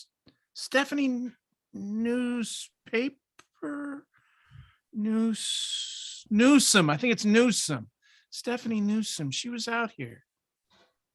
Do I know roughly which island or where she is? Can we swing by and say hi, kind of a thing? Well, you're not sure if she still lives here or not. So she said she used to. She grew up out here. Was one of the old houses they can't, which isn't, Yeah, she currently goes to Duke University. So she still comes to St. Cambion University every now and then to give talks. Sorja, do you have any signal on your phone? I look at, Yes, yeah. there are like repeaters and all kinds of stuff that are set up out here. Pretty much anywhere on this island, Mhm. you're going to have a signal. So Okay. Can you track down to see if you've got a number for Stephanie Newsom? She's at Duke University. She's a marine biology professor. Would she be in Cambion's directory still? Possibly. I start searching on the tablet and all right, so we'll make a research roll. Now, using the internet to do research, stuff like that is extremely easy task. Even if you fail, as long as you don't critically fail, you'll get some kind of information. But what we're doing is rolling to see how much information you get within a specific amount of time. All right. okay. So it'd be your It's- research skill, And no modifier. your comprehension. Two.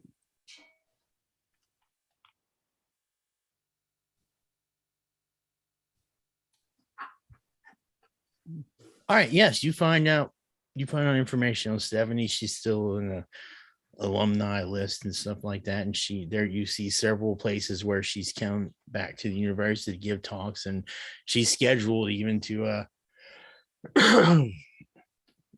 give a talk within the next few months. You find her information at Duke University as well. Find out her address, her phone number, stuff like that. I show him the tablet and I go, well, this is everything on the school system, which I'm able to pull up. Yeah, it's a school system and just like a general internet search that you get all this information. And you find a picture of her. She's a lady in her late 60s. She takes very good care of herself. She's very athletic looking. She's dark tanned, weathered skin. Golly, she almost looks as good as my mama. She's about the size of one of my ex-wife's cheeks. Just one. Thank goodness for them Googles. Mhm. So, I mean, it don't look like she's supposed to be back for another month or two, though, for another speech. I don't know if she would be up here this early. I Well, mean, aren't you signed up for that one? roughly what time is what time is it? Okay, it is probably going on about 8, just past 8 now in the morning, because you went about 7 miles out. All right, you know what? I'll give the in the search. Did we find a home phone number? Yes. Or okay, so I'll give the home phone number a call and see if I can raise Stephanie Newthsom on the line. All right. Phone rings for a while. And just before you prepare to hang up, someone answers. Hello? Hello, this is David Remo. I'm trying to reach Stephanie Newthsom. Oh, I'm sorry. Stephanie is not here today. She's out of town for probably another week or so on some family business. Is it important? Well, kind of. I'm up here in St. Cambian Island, Oh, studying at really? Yes, I'm studying at the University. I'm a marine biologist doing some research out here. Well, she's there. Oh, she's here. Yes. Wow. How lucky. I really don't feel comfortable giving her cell phone out, but if you tell me who you are and I'll give me your number, I'll call her and have her call you. Oh, that would be excellent. The name is David Remo. I am a graduate student out of the UK. I'm doing a semester abroad here at St. Cambian University, and I've been doing some research on marine biology. I'm looking at abnormal marine species in the area, and I'm trying to track down those things. And when I heard that Stephanie used to do some research in this area as well, if I'm not mistaken. Yeah, she's from St. Cambian. That's what I thought. It's been a long time since my parents know her personally, and I was just trying to. Yeah, I met her when I was a kid, but I haven't spoken with her since. She really is the reason why I got involved in marine biology in the first place. I'm just trying to track her down, and being on the island, I thought I'd touch base and see if I could get a hold of her. Yeah. I mean, you are really lucky. Yeah. So okay, I've got your number, and I mean, I was about to walk out the door. I wasn't even going to answer the phone. I was here to feed the cat. Wow, you are lucky. Well, thank you very much. I really do appreciate all that you're doing for me. I will call her right now and give her your number. Thank you. And I'm sure she'll call you right back. Excellent. All right. Thanks, David. Thank you. All right. No, why is she thanking you? Who knows? Just one of those things. It's the face. You know how people do. All right. You hang the phone up. You're on the boat. You're on the. You're at the wheelio, talking on the dealio. Let's keep checking along the coastline, see if we can find his star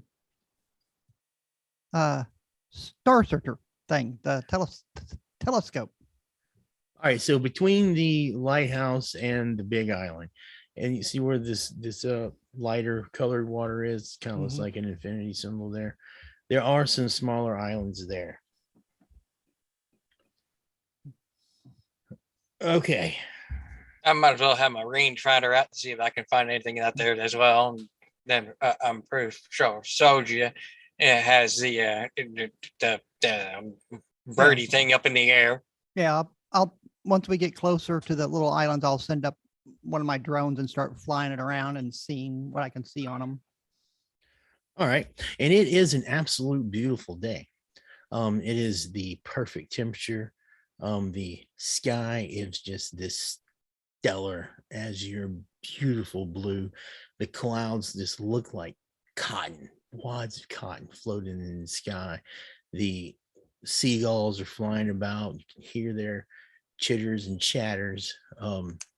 The salt water is just, man, dang, you feel right at home. It's like this is your environment, and Sorgy as well. This is what you live for. This is perfect. The drones are flying around. Dave, you're out, you're just looking at the water. You almost lost on this beautiful horizon, and your phone rings. Whatever it does. It does that. All right. I don't know if you got like set to Journey or something, you know. Wheel in the sky, keep on Praise the turning. queen. All right. Sweet dreams are made of these. Yeah. All right. Hello. Yes, this is Stephanie Newthsom. This is Dr. Stephanie Newthsom. Dr. Newthsom. Dr. Dave- Newthsom, this is David Remo. David, you know, I recognized your name. My friend Julie said that you had called for me. You were looking for me. Yeah, I mean, we met several times at the conference at St. Campion, right? That's right. That's right. Yeah. You wouldn't believe this, but I'm actually on St. Campion Island now. I've taken a year's worth of research time to come to St. Campion to study the what is that? When you have many the genetic diversity. That's it. The genetic diversity of the marine mollusks in the area. I don't know if you certainly you must know that there is an abnormally large number of species that are showing changes in their 16S RNA here in the area. Uh-huh. And I've been following up on that and trying to figure out what could be causing that. Yeah, well, you know, St. Campion. Well, I mean, I'm actually here on some family business. Maybe we can get together sometime, or Oh, that would be excellent. Would you have the time? Yes. I'm we're selling the family. My family owns an island out on James Island, in the James Islands, and we're selling it. Oh my. So Well, I'm just here to handle the transaction. And I suspect I'll be here another day or two. We're waiting for a survey to come in. I see. Is there any place we could meet on the island at your convenience? Well, I am actually staying in my father's boat at the yacht club. We could meet at the yacht club or anywhere the- else. The yacht club would be just fine. I suppose the maitre d' there would be able to guide us to your family's table. Do you have a time that is most convenient for you? Well, I really don't have any plans. I was going to go down to visit Father Price at the church, but I'm available. How's lunchtime? So Lunch sounds fine. How's about maybe a slight late lunch. I'm currently on the water at the moment. Maybe It is a beautiful day for it too, isn't it? Oh my gosh, you should really be out here. This is the day these are the days that we all live for. The blowing nor'easters just they're not the days for research. Actually, David, I tell you what, it is a beautiful day. Maybe we could take the boat out. Oh, that's Why don't you meet me at the yacht club? I mean, I trust you, you know. Oh, absolutely. That sounds wonderful. uh, That sounds like a fantastic plan. Yeah, and we could sail out to the old family island. And, you know, I can give it one last goodbye, I suppose. Oh, what a wonderful plan. I would really like to see that. If it's not an inconvenience for you. No, like I said, I was just going to visit an old family friend, but being Saturday, I'm sure he's handling Saturday mass and everything. So I probably couldn't get in touch with him until later in the day. And Saturday mass during tourist season, it must be a zoo. yeah. All right. Let's say 1 o'clock. All right. Well, the manager's name is Donald Harper. He's usually at the front. He can be a little stiff, but I'll leave a message for him to tell him that you'll be arriving. Thank you very much. We And, look forward to seeing you then. all right, and I'll get the guys at the club to give the boat a once over to make sure everything's ship shape. Excellent. All right, David. Well, it was great talking to you again. And wow, I was actually hoping to get a chance to take the boat out today. Thanks. Certainly. My right. pleasure. All right, and yeah, she has a lot more feminine voice than I do, and she has like this New England accent, so I can't do it. If I attempt to do the New England accent, especially a female New England accent, I'm going to offend a shitload of people. I So I relay the Simon. plans to the rest of the folks, the cast. I look at which island is her family island here? I mean, we're already here. Why do we have to go all the way in the cove in the bay to meet her when we're here? She makes a good point. Couldn't You you just don't call know- her back and couldn't you just call her back and say, hey, can you meet us out in the water and we'll meet you on the island? As long as she gives us the coordinates, it should be pretty easy. You don't know the Newtsoms, do you? The Newtsoms the Newtsoms come from family money. When we're talking family money, the Have number fun. of connections that are going on, and trust me, you want a ride on this boat. This boat is spectacular. You But- will but never What see does a it boat have like to this. do with finding Glenn's telescope and whatever? Figure out what this thing which bit him was. You See, we don't agree, think, it's not a dog. you don't think we're going to be done with Glenn's telescope by 1? Well, it took us about 2 hours to get out here already. You're talking about 2 hours back. Because you got to Well, remember, we're a larger boat. We got to slow down for the smaller ones. Well, They got right away. We're on the small boat, actually. Probably not much bigger than most of the Boston whalers, being a school boat.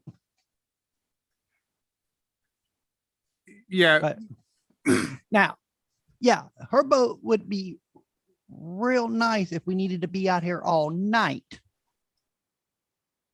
or something.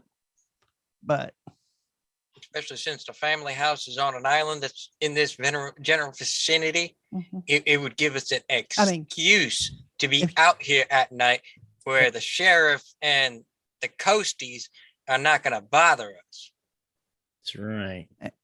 you said she's selling the family island. So if we find the family island and we go over there, they won't think nothing of us walking around. I Maybe. think I think I'm getting what Jerry's putting down. I think Jerry's saying if you have her with you, then it's not trespassing, right? Yes, sir. You said she was getting the island checked out and surveyed. Can we survey?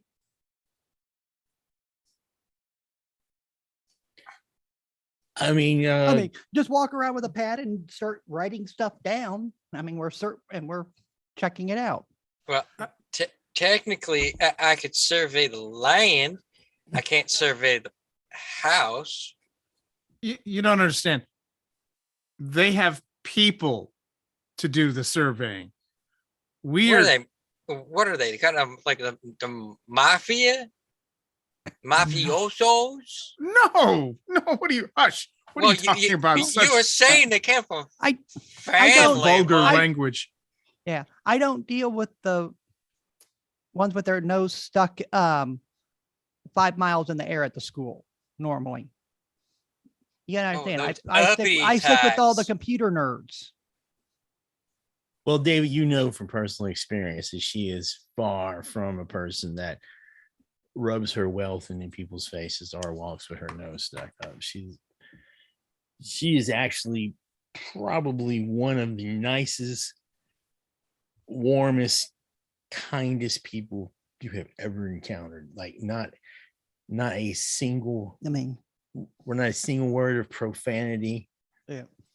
not Oh a bad shit! word to say anything about anyone. Unlike Well, these two grit knuckleheads. I mean, look, she- unless you think she invest in my my underwater drones, maybe. Or maybe she'll let me hunt on her property. Yeah. you got no problem, lady. I'm here to remedy that. Well, let's find this telescope first, and then we'll go from there. Mhm. I take the throttles and I push the throttles to the wall. Fuel is no longer a concern here. We have a date with Dr. Newthsom to get back to. I am trying to get through this search for Glenn's telescope, which is no longer my priority. My priority is that boat ride. Wait a Whoa. minute. Fuel Yep. was a concern to begin with. It's on the Slow down. college's dime. Yeah, but they don't. We may have- not pay for the fuel, but amount of fuel you can carry on boat. Yeah. Oh, good call. All right, so I rolled this already quite some time ago. After about an hour of actually after this of looking around or sailing around the boats, okay, you do come across this island, and I will throw that up for you. Well, I'll put it on the screen. I won't throw it up.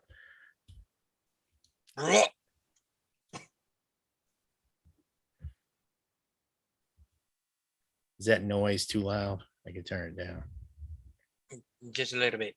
All right. Are y'all okay with sound? I mean, I can turn all the sounds off. Oh no, it's I'm It good with is- sound. Yeah, it is loud. Guys, turn Yeah, it it all the is way up. loud. Son of a bitch. I mean, I can hear you over it, but Is that better? Better on our end. yeah, on All our right. end. Okay. It was really loud on me. Well, Billy was even saying it was loud. So Yeah. Yep. I bet Billy and Lindsay are Having fun. laughing their asses off here in that part. You can bring it up a little bit more on the stream side, Okay. or I guess that would be on all of our sides. Yeah. All right. Yep. You pass. You're coming in from the north. All right.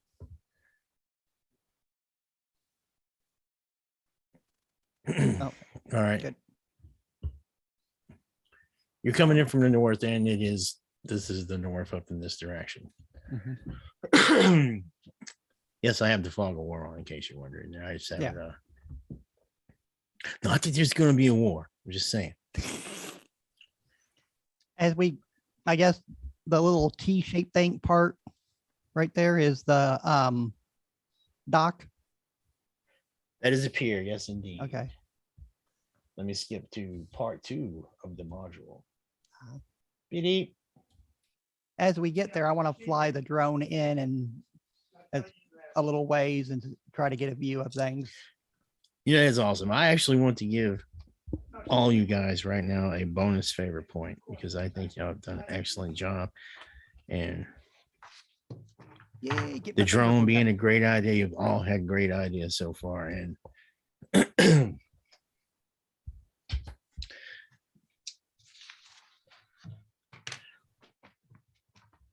okay. You get to the northern part of this island. How far do you want to come in? Do we see the telescope on the island?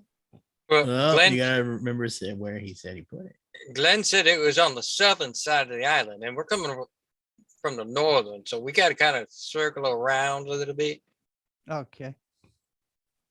All right.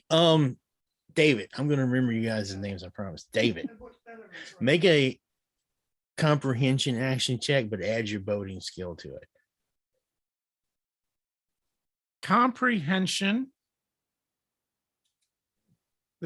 There's comprehension, and my boating skill is a +1. All right, so you got a 15. All right. As you approach the island, all of you get this bizarre feeling. There's just something doesn't feel right. There's like this creepy, staticky feeling on your skin, on your cheeks, and the back of your neck. Like the hair on your arms seems to rise up and your face feels all tingly. It's the You get a feeling from kind of almost like a slightly depressed feeling. And it feels like something on the island is watching you. I don't know Sergeant- about I don't know about y'all, but this kind of reminds me of that ghost that I ran into a few years back. Yeah, the funkiness. I mean, my drone's still working, unlike then. It's still flying. I don't think I don't see anything out of ordinary yet. No, but it feels like something's looking at us. Yeah. It does. It's a Um, very unsettling feeling, all of you feel it. Let me go ahead and give you a description of this northern part of the island first. First of all, you can still see storm damage. The island is thick with trees, but you can see trees turned over, snapped in half. You can see tree trunks and other storm debris that was washed up from the storm on the beaches. David,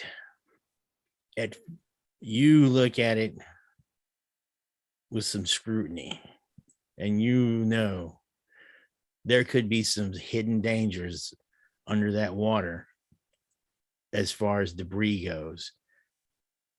Who knows what could be under that water close to the shore? Other words, you're on alert, especially after seeing the potential of being lots of big debris under there. You can see that pier is a T shape. That whole front part of the island, let me just draw it on here.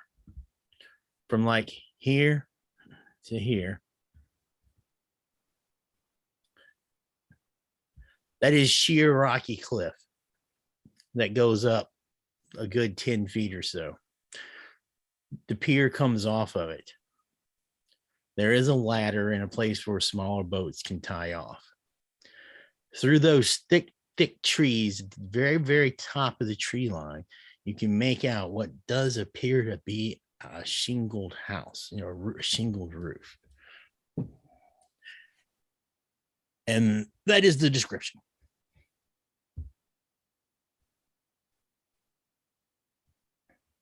I'm going to hold back from the shoreline, give ourselves a wide berth of this island, and motor around towards the side at about 2/3 speed. I'm gonna pull my flying drone in and look at David and go, should I put the underwater one in to keep an eye on everything? I can keep it right by the boat.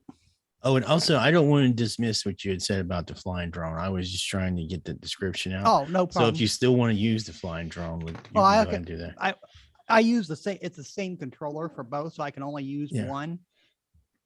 So, I mean, For right now, let's hold off on the drones until we get to. Glenn said it was on the south side of the island, mhm. so let's head to the south side area. Do a quick look around. This island looks familiar for some reason. I don't remember why, but I mean, there's a house. Is that a house up there? At the top of the ladder? yeah, Let me go ahead and clear some of that off for you guys. it looks like. Yeah, I think you're right. I think that is a house. I wonder, is this the house? Is this the house the kids have been using to party at? That would be what Glenn was talking about. I mean, those So those just stairs don't look the ladder don't look the greatest. and there ain't no beach on this side, so maybe there's a beach on the southern side, but so far it's matching what Glenn was saying. Mhm. All right, I can't find a boat, so we'll use matches as cannon. Leopold. Yeah. All right, so you're going to come around this west side island. I mean, east side of the island. Yes. Yeah, that would be the ocean side instead of the coastal side. Okay. Yep. So Should be safer anyways. Most storms go inland, so more a lot of the larger debris might be actually on the western side. Was it a nor'easter? I can't remember the storm. I don't remember very well. it is what the hell do I call it? Hurricane?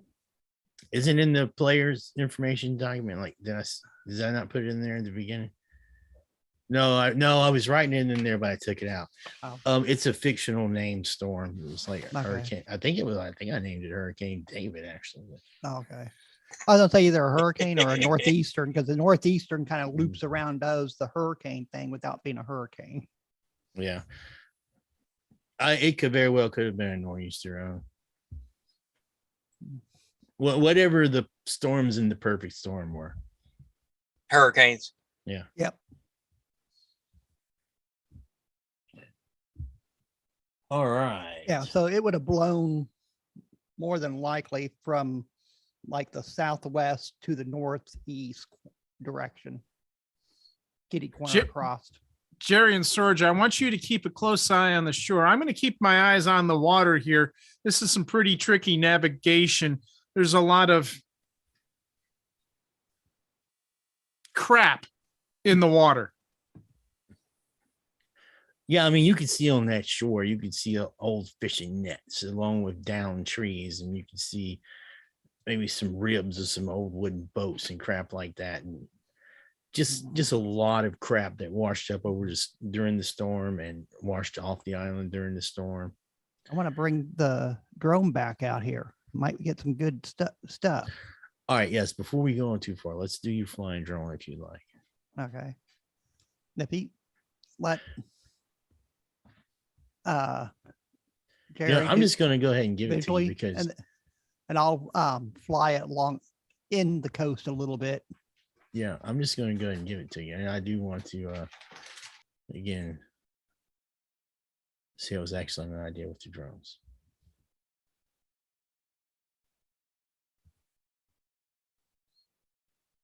Why can't I just reveal all?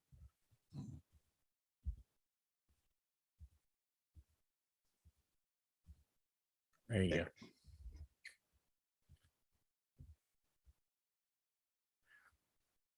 All right, so you can see as the interior of the island is really, really thick with trees. To see that green on the house? Mhm. That is greenhouse glass. I don't know how far you want to fly to the house. There is a swimming pool. And there is another smaller structure. There's also, it's concealed by the trees, but there's also some path going out this way Okay. towards this direction.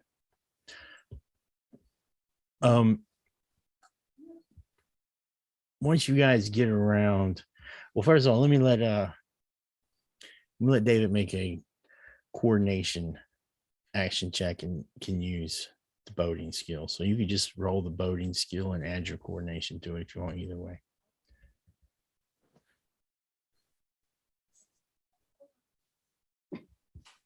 What did we get? My boating Okay. skill is +1. Yeah, all right. It got a little hairy for a minute there. Something underneath bumped the boat and you heard some scraping, but you managed to definitely maneuver out of the way. You got it? When the drone gets over here, you can see as clear as the sunlight bouncing off of it, Glenn's telescope. Okay. Go down and around it, like almost like inside the other little islands off of this one. Okay, I'm just keeping my eyes on the water and moving us around. Back the speed off to 1/3 because no sense trying to blow a hole through the boat. Nope. Yes, you get about 50 yards out and you know that it's going to get a little hairy here. Is it better not to anchor sure. or can we beach it? Yeah. You're thinking it's probably, well, I'm just going to go ahead and give it to David. David beaching is probably an extremely bad idea. I mean, it might actually bottom out before you get to the beach. Yeah, I'm thinking the better play here is we're just here for the telescope. We make a quick dash and grab and get back to Dr. Newthsom and the yacht club. We need to come back and check this out. We need to find out what makes it feel so weird here. I mean, this isn't going away. I guess I need to Nah. ask what we didn't really discuss the cutoff time. You guys want to play till 10, 11? What's y'all's cutoff time? So I can just keep track of the time. I'm good anytime, at any time. All right. Well, how about we just revisit it at 10 and see if y'all want to keep on going. Sounds good. All right. I didn't mean to break the drama up there. I just Hmm. wanted to make sure. All right. So how much further do you want to bring the boat in, Dave? So we're about 60 yards off the shore. And how far away from the telescope, or are we right off from the telescope? Yeah, you're about 60 yards off from the shore in the telescope. You feel that you might be able to get closer. You wouldn't be comfortable going 20 yards closer. It's going to be hairy anywhere between it was 20 and 30 yards out. You want to swim up there and get it and carry it back? That's what I'm thinking, Sorge, is I'll hold the boat here, drop you in the water, and Jerry, now would be a good time to open up that tennis case that you brought with you. I'll keep them covered. Don't worry. That's what I'm thinking. And Sorja, How much do you think that thing weighs? Telescope? Ah, that's a good question. Because itty bitty, tiny thing. All right. Let me hold the boat and you go. She is a toothpick. Well, David, you are a scientist. Just you're a marine biologist, but you're also a scientist. You've worked with telescopes before. It all depends on the mount, how heavy the mount is. The tube itself would actually probably float. So, Jerry, Sorger, can you get your drone in a little closer and let me see the scope a little closer? Yeah, I'll fly it in, and I can link from the controller to the iPad where the video shows on that also, so they can see what the camera is showing. All right, and so I think we'd decide we'd let you make an electronics action check to fly your drones. So, Okay. Yeah. was it electronics or engineering? I don't, whichever one you want. I think Either it was or. electronics.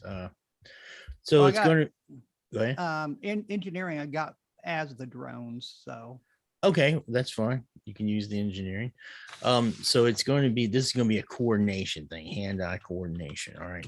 So okay. roll your coordination and you can add your, Coordination bonus, which I don't have one. yeah. Oh.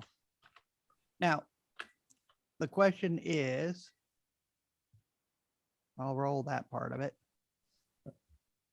I have Coordination drones check. as a specialization. So how many do I add to that? I got 2 in electronics and 1 All right. in drone. The specialization will give you a +1 to anything related to it. So Okay. your engineering is a 2. So Mm-hmm. you're adding 3 to that. No problem. Okay. A gust of wind blows across the deck into the trees. You can see the trees kind of bow a little bit, not the big ones, but and you almost lost control of it. And this whole time you still have this unsettling feeling. Just it's like under your skin, something is watching you. And you could almost, all of you look into that tree line and you could swear something is in that tree line watching you. But the drone goes closer and you can see the telescope in its entirety.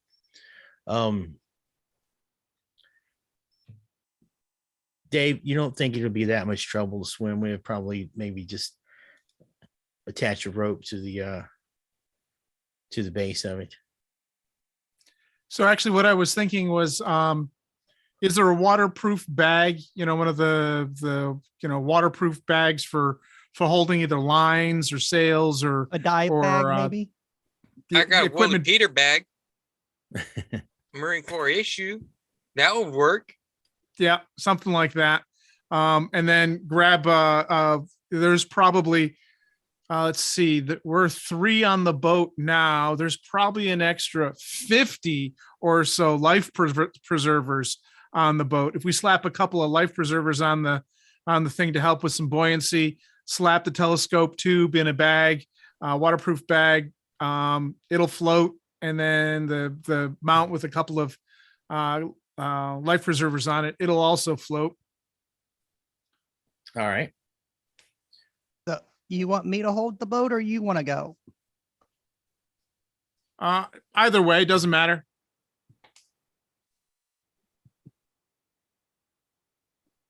You, Listen, I'll hold the I- boat. I've been driving. You're the undergrad. You're going in. Hey, Sucks to be wait, you, boy. You're the student my worker. my name. All right. So you got volunteered. Yep. Volunteered, Smallest person. voluntold. Okay, Same I bring the difference. drone back in and I set it down and everything, get it back in its case and everything. All right. So you got roughly a 55-yard swim. Okay. This ought to be interesting. Mind you, you got me looking over you with pointing a gun at that shoreline, so no sudden movements. Yep. Yeah, we'll talk about this later. Yeah. Your gun give me an idea with my drones. All right, you gonna put on a wetsuit or just hop in? Yeah, I'll slip in the room and put my wetsuit All on. right, And make Okay. sure the curtains are closed with That's these right. two. no peeking. You likely you like Tommy John ain't here. All right. Okay, you strap on the wetsuit. You get everything. You walk to the back of the boat where the ladder is, where you can climb down. Water is nice and cool. You slip in. It don't get warm. Yeah, you slip in. It is definitely over your head here. I couldn't find the water depths. I was gonna have it for y'all, but it's Oh. on a hard drive somewhere. But anyway, so all right, you've got this stuff, and you start doggy paddling, stroking, whatever you do. All right, so make an athletics check, and it's going to be coordination. I don't think you don't have athletics, so it's just going to be No.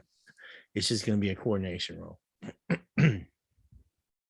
Ooh, I swim it, no problem. Holy shit! Yes, you do. The roll was a 33.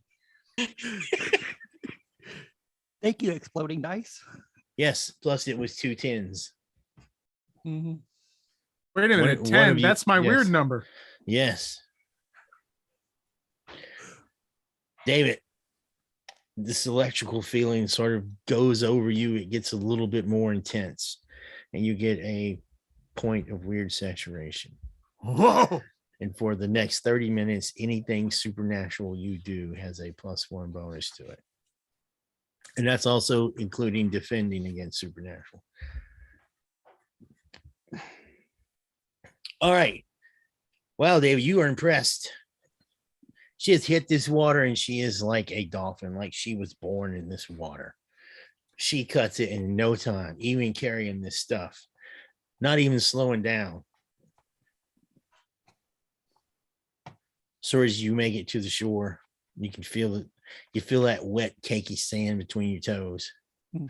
Walk up to the shore, you're dripping onto the drier sand. You see the telescope. It's not that far out. Make a willpower action check. There's be no skills. 5s? Yeah, then one of you does. No, you don't. No, Okay. I got a 10. I'm just saying, anybody got 5s? Yeah. I was looking, I've got it written down on a little sticky Okay. note here. But yeah.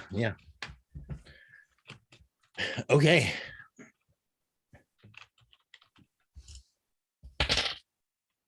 David, as you Indeed. watch her walk onto the shore, you know that feeling you get when something doesn't feel right, when something odd, bizarre is going on. Whatever that is that you feel whenever your sixth sense goes off, like whether it be an itchy nose or just a strange feeling. You've had this feeling before. Anytime something you couldn't explain happened, especially when you had that experience in the ocean all those times ago. Something is definitely off. Jerry, look alive. Something's not right here. My fingers are getting tingly. There you go. And that usually means something. So look sharp. All right, but tingly fingers. Keep your eyes on that shore. Watch that line. I got it. Jeez. Sorgy, you get up Tingly to the fingers. telescope. Something is definitely wrong. there's this, your lip starts to just lightly quiver. Your teeth sort of together, like you're all of a sudden extremely really cold. Can swear something's moved in the tree line. Your heart starts to beat quicker and heavier, even with that swim. You start to feel really red in the face. Something else moves in the woods. You know for a fact something is watching you, and it's something that wants to hurt you.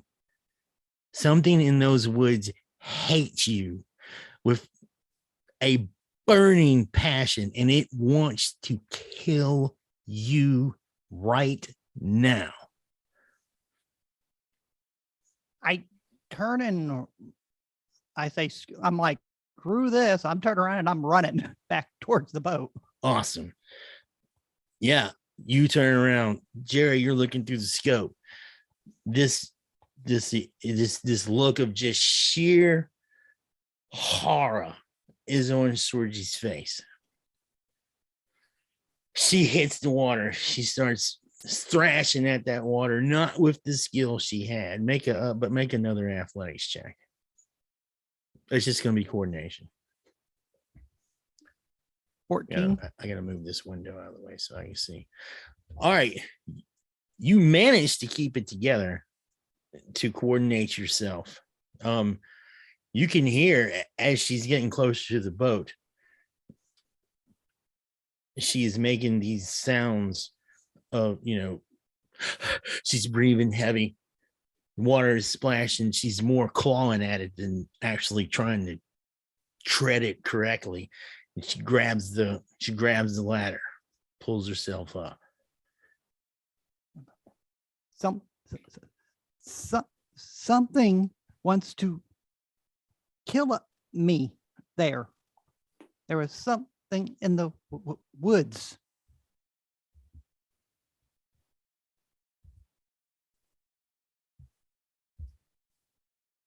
I don't see nothing in the woods though.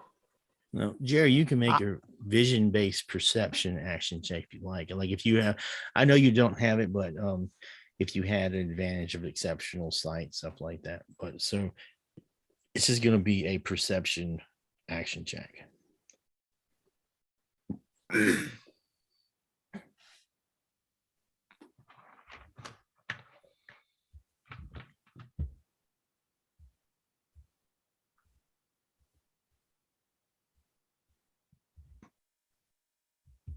It pop up? No. Mm-mm.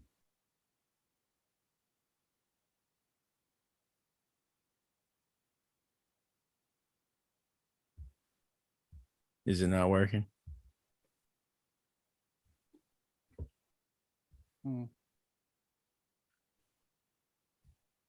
Is it rolling? Oh, no. You still with us, Jerry? Yeah. 8.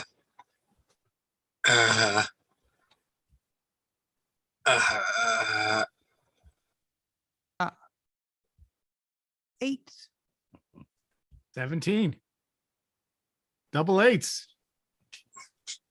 All right. You know for a fact, Jerry, you've got your training, your instincts to fall back on. You go to that tree line one more time. The sun is out. There's no it's clear. This beach is extremely well lit. You're scanning with your scope. Nothing. There's nothing in those woods. Nothing's in that tree line. Yep. You're almost, you would lay money on it. You know what? Since you're literally living, I'll go out there myself and get it. Go There for ain't it. nothing out there. Yeah. All right. Are you going to take the time to put on a wetsuit, or are you just going to jump in? I'm just gonna strip down my skivvies and dive in. Oh, come on, please. I don't need to see that. Sorja, get your drones up. Okay. It better not be on OnlyFans later. All right. You just drop right in. The bubbles go up between your legs and up through your chest, tickling, and it's cold. And it's you get back to the surface and you start swimming. So make an athletics roll. I think you do have athletics, don't you? Yes, I do. All right. So coordination plus your athletics. Coordination.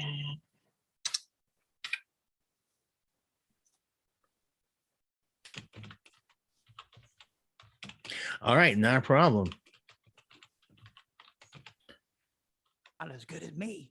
No, you probably could stand the cut back on the alcohol, but you Yeah. make it. Your feet sink into that wet sand underneath the waves. You start to walk. You see the telescope. It's clear as day. It's there. It's like right in your grasp. And you make a willpower check. Action check.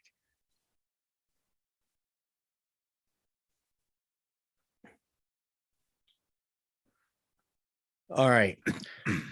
Feeling that something is watching you is still there. It's growing. It's definitely unsettling, but it doesn't inspire fear in you like it did Sorji. Maybe she saw something that wasn't there. Maybe she was just hallucinating. Who knows? Maybe she doesn't drink enough. So I'm gonna quickly get this all packed up in the Willie Peter bags, and I'm keeping my knife at the ready just in case. Yeah, and as you're doing this, there is that super heightened feeling that you're being watched, and you could swear that you could pinpoint it even in the tree line, but there is nothing there. So you pack it all up, make your way back to the water. I won't make you make another roll. It's fine. You get back to the boat. You've got it.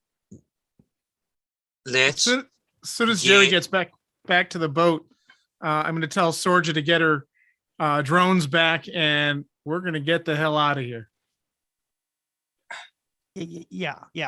let's go. All right. Dave, you throw it in gear. Put that throttle back. And you hear the sound of a dog howl from somewhere in the trees, even over the motor and the throttle of the engine. And You guys hear that? this deep, wet howl, growly, raspy howl. Do you guys hear that dog? That I can't fathom how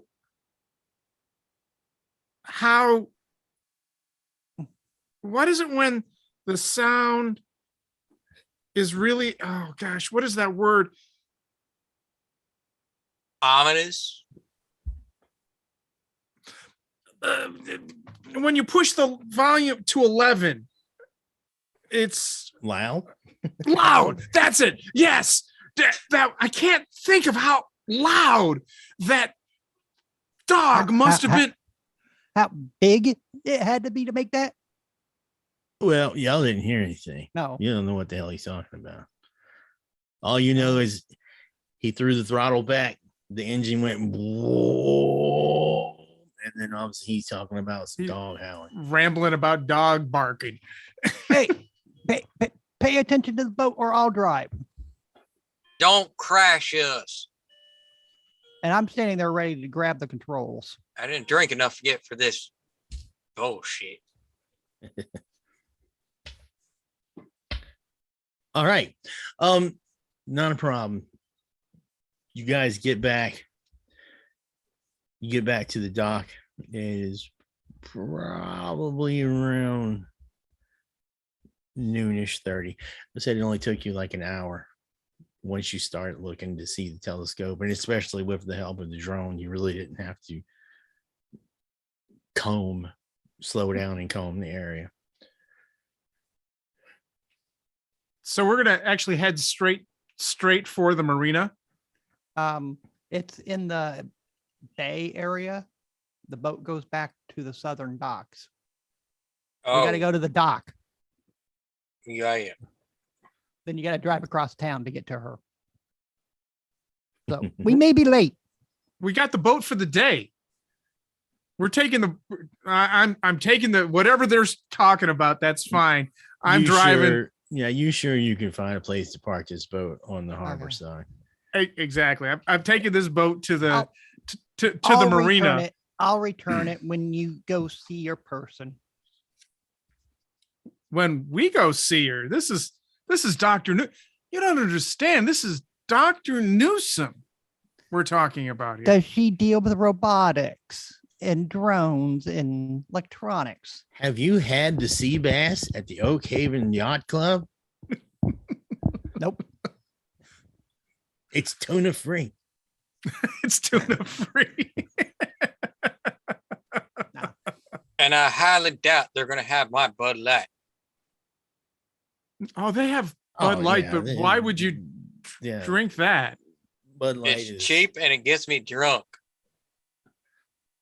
Bud Light is We- like cold sores. we- Everybody has this I shit. don't think we're the type of people would go to the yacht club. Think nothing of it. It's Well, unless you're gonna jump out and swim, you're going. it's Right. Are you wrestling down to the ground and take the wheel? No, I just wait till we get there. Then I turn around, and hop in the controls and take it back. All right. You can I might find a as well- place to dock the boat if you want. This is not going to be a problem. Now, you don't know it'll be there when you get back, but you can find We'll tie it to the back of her boat like a dinghy. which boat is her?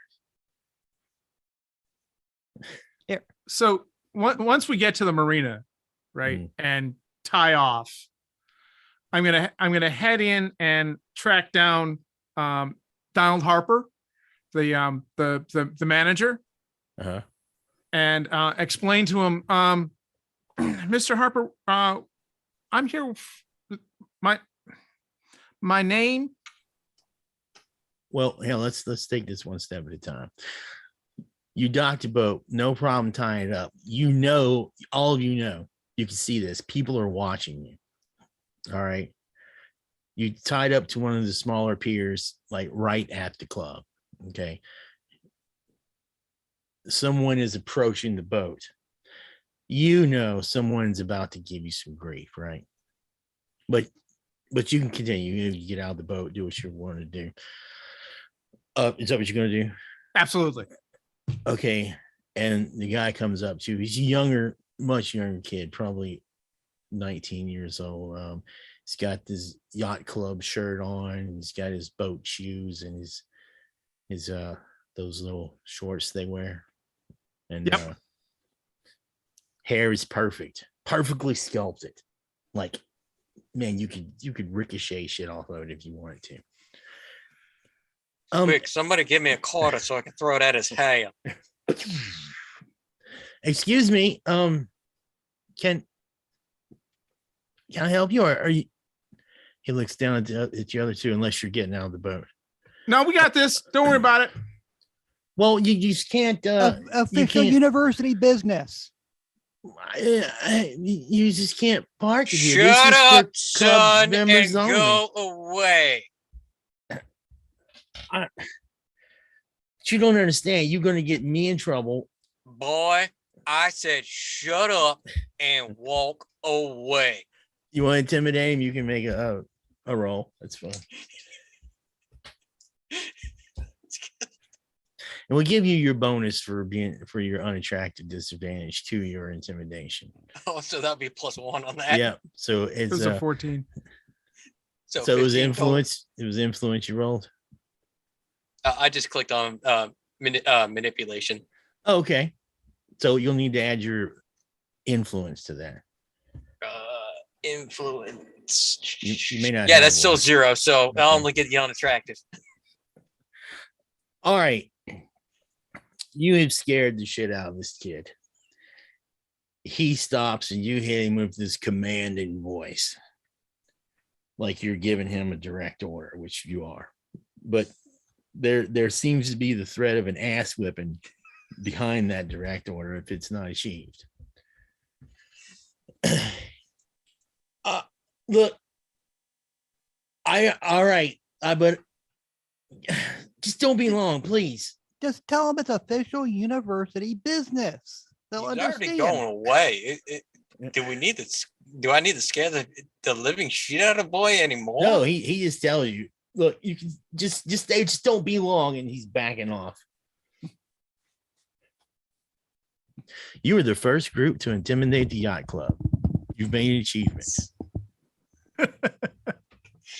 You have unlocked the intimidate the yacht club achievement. Ka-ching. All right. All right, there you can see the clubhouse entrance. And Dave, you're in the lead, right? Yeah, I'm just walking straight up like I own the joint, and I'm headed into the yacht club, and I'm going to track down Donald Harper, the manager. All right, this entrance actually goes into the clubhouse area, right? So in other words, this is the way to get back to this restricted area. You're just coming in, you're going in through the outdoor, one of those Right. things. The dining room is full of people eating. It smells fucking phenomenal in here, right? It is your mouth just waters from walking in here. These people look up at you. What are you wearing, by the way? Are you just, I'm not assuming that you dress like a hobo, but I don't know if you're wearing like t-shirt, shorts kind of thing, or how's Dave dress? I guess is the question. Dave is wearing Docksiders, khakis, and then he has got a Cambridge University sweater on, and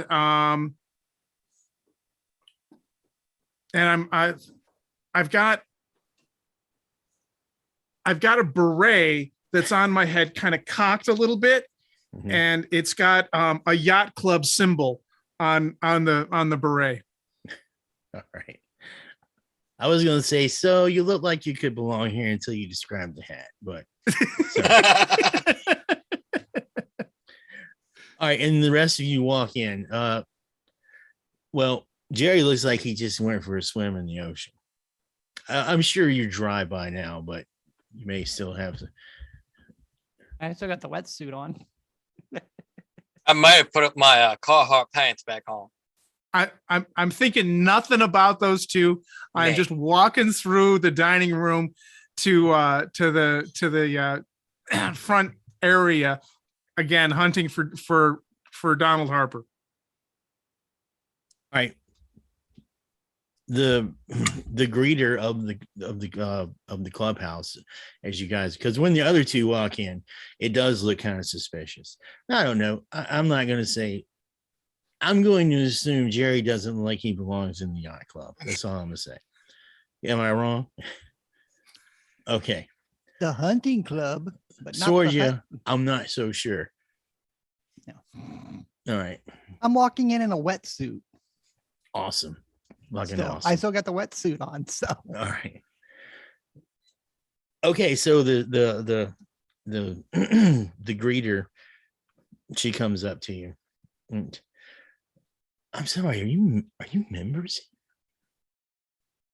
Oh yes, I know. we're here to meet Dr. Newthsom. She told us to meet her here. By any chance is Mr. Harper in the house? Yeah. Come on in the front. How did you get back here? We Pulled walked up in. in the boat. This is a yacht club. That's how come on, this can't be the first time someone has showed up at a yacht club in a boat. I'll get Mr. Harper. Come on. Thank you. What? You don't All right, want nobody else to see us? You go up to the front in the entranceway, and let me pull up Donald. Harper. Apparently not. I think the only person here that actually looks like they belong here is Dave. And I am absolutely, it doesn't even dawn on me that the other two completely do not belong, do not fit in this environment. Because to me, this is as easy and as comfortable as walking into my living room. All right. So this guy in his late 50s walks up. He's a dark-skinned, well-weathered Caucasian male. He has this gray and sun-bleached dark hair with a slight weathered look to his cheeks and eyes.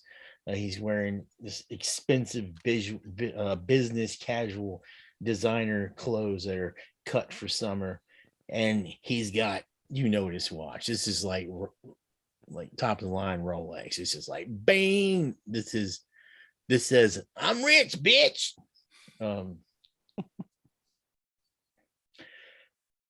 He's got a mustache. He walks up to you, and the first thing you notice is he smells of cigars. And so I'm Donald Harper, and he holds his hand out. I reach out for his hand. I introduce myself. Hello, Mr. Harper. My name is David Remo. I'm He gives you a firm handshake. I return it right back at him. Hey, Mr. Remo, and you? He holds his hand out towards Jerry. And this is my friend here, Jerry, and Sorja. Jerry, will you shake the man's hand or not? No. All right. He pulls it back, and he does look a little bit off put, and cocks his head with an inquisitive look towards Sorgi, with his hand held loosely out, like as if he's expecting you to reject him as well. I'll shake it. I'm going, I like it at Christmas time better for the company Christmas party. Been All right. I would say my parents worked for the auto place. And I figured they meant a year or two. My adopted parents. Well, that's what I'm saying. You have a Okay. wealthy family, so it's possible that you've been here before. Yeah. Even. Maybe you had lunch with some family friends. I don't know. Mhm. All right. He shakes your hand. And he puts his other hand on top of your hands, and he shakes it. Then he looks back towards. He cuts his eyes at Jerry with a slight and brief disapproving look, and goes back to Kiss Goes back to my Dave. hairy white. Jerry, Thanks. please. None of that. We don't need any of that. Listen, Mr. Harper, would you by any chance happen to have something for my two friends here to slip into? We were out doing some research out in the islands. We're here for lunch with Dr. Newthsom. We're going to be taking the boat out shortly. You don't happen to know, is Dr. Newthsom in the house yet? He's still steely-eyed, looking at Jerry for his lily white ass comment. And you can tell he's about to say something. And it won't be David, good, because you meet that with- these two are about to tie into it, right? But Mr. as soon Harper, as you say Dr. Newthsom, he stops. He's, wait. You're friends with Dr. Newthsom, Stephanie Newthsom? of course, our families go back a long time. You're the one that she's waiting for. Indeed. She didn't tell you about this. No, I know. I'm sorry. We were out doing some research, and these guys were in the water. And as you can see, they're a little wet. You wouldn't happen to have any dry clothes they could slip into? David, here, I can we know he ain't happy us being here. We'll go out to the boat and meet you outside at the dock once you do your thing. You said we're eating on her boat, not here, because they don't Sergeant, want us. don't worry about it. It's nothing. I turn around and walk back out the way we came. Come on, Jerry. All right, I'll as come Jerry, you back walk. later. Well, okay. And as you guys are walking away, he says, "Well, I'm sure you can find your way out." All right. I'll show David. you a way out, boy. He looks at David. You know, Dr. Newthsom and her family have been members here for a very long time. Outstanding members. Also, some of the nicest people you have ever met. I don't believe you can ever find someone else nicer. And quite frankly, I am shocked. I am absolutely flabbergasted that she would even associate with someone like your friend. But because of her history here, and because I know her so well, this is the only reason why I'm not bouncing you guys' asses out of here. You understand? Mr. Harper. If there's hang on a any second. more business, if there's any more trouble, you're gone. I've merely hired Jerry to come along with us. Don't worry about the rest of the club. This won't happen again. But this is just the circumstances that we're dealing with. We just have to make do with what we've got. It's fine, David. Just consider this. You could just thank Miss Newthsom. I'll give her a call. Oh, absolutely. He goes over to the desk. Where is she? Is she around here? Listen, And I'm searching around. Mr. Remo, just have a seat, please, or stand. This won't take long. And Dr. Newthsom, David, no, Donald, yes, your friends are here. No, there were 3 of them.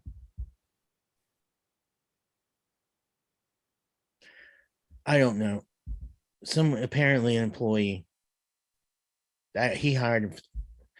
Okay, I'll have Reggie send them to you. All right.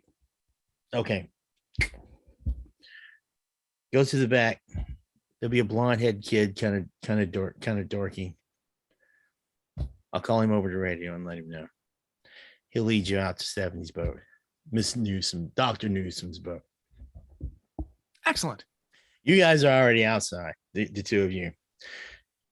And the guy that you intimidated, he's still staying way back looking. And then his little radio goes off. Reggie, we're going to need you to escort some individuals to Dr. Newthom's boat. All right. You hear him say that. Shortly after, he walks with you, David, Yes. through the clubhouse. And he walks by a trophy case and he points, and you can see a picture, and there's a boat. These people that are standing next to this boat in this picture, and he says, "The Newthsom boat, Newthom's Pride." Oh, is Carl. that it? Hang on a second. Carl Is that Newthsom. Is that a Carl- 23 meter? Sure.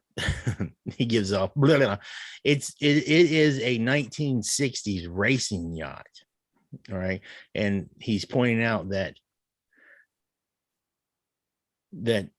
Carl Newthsom was into the races and he won several of them. He's pointing at the trophies and stuff.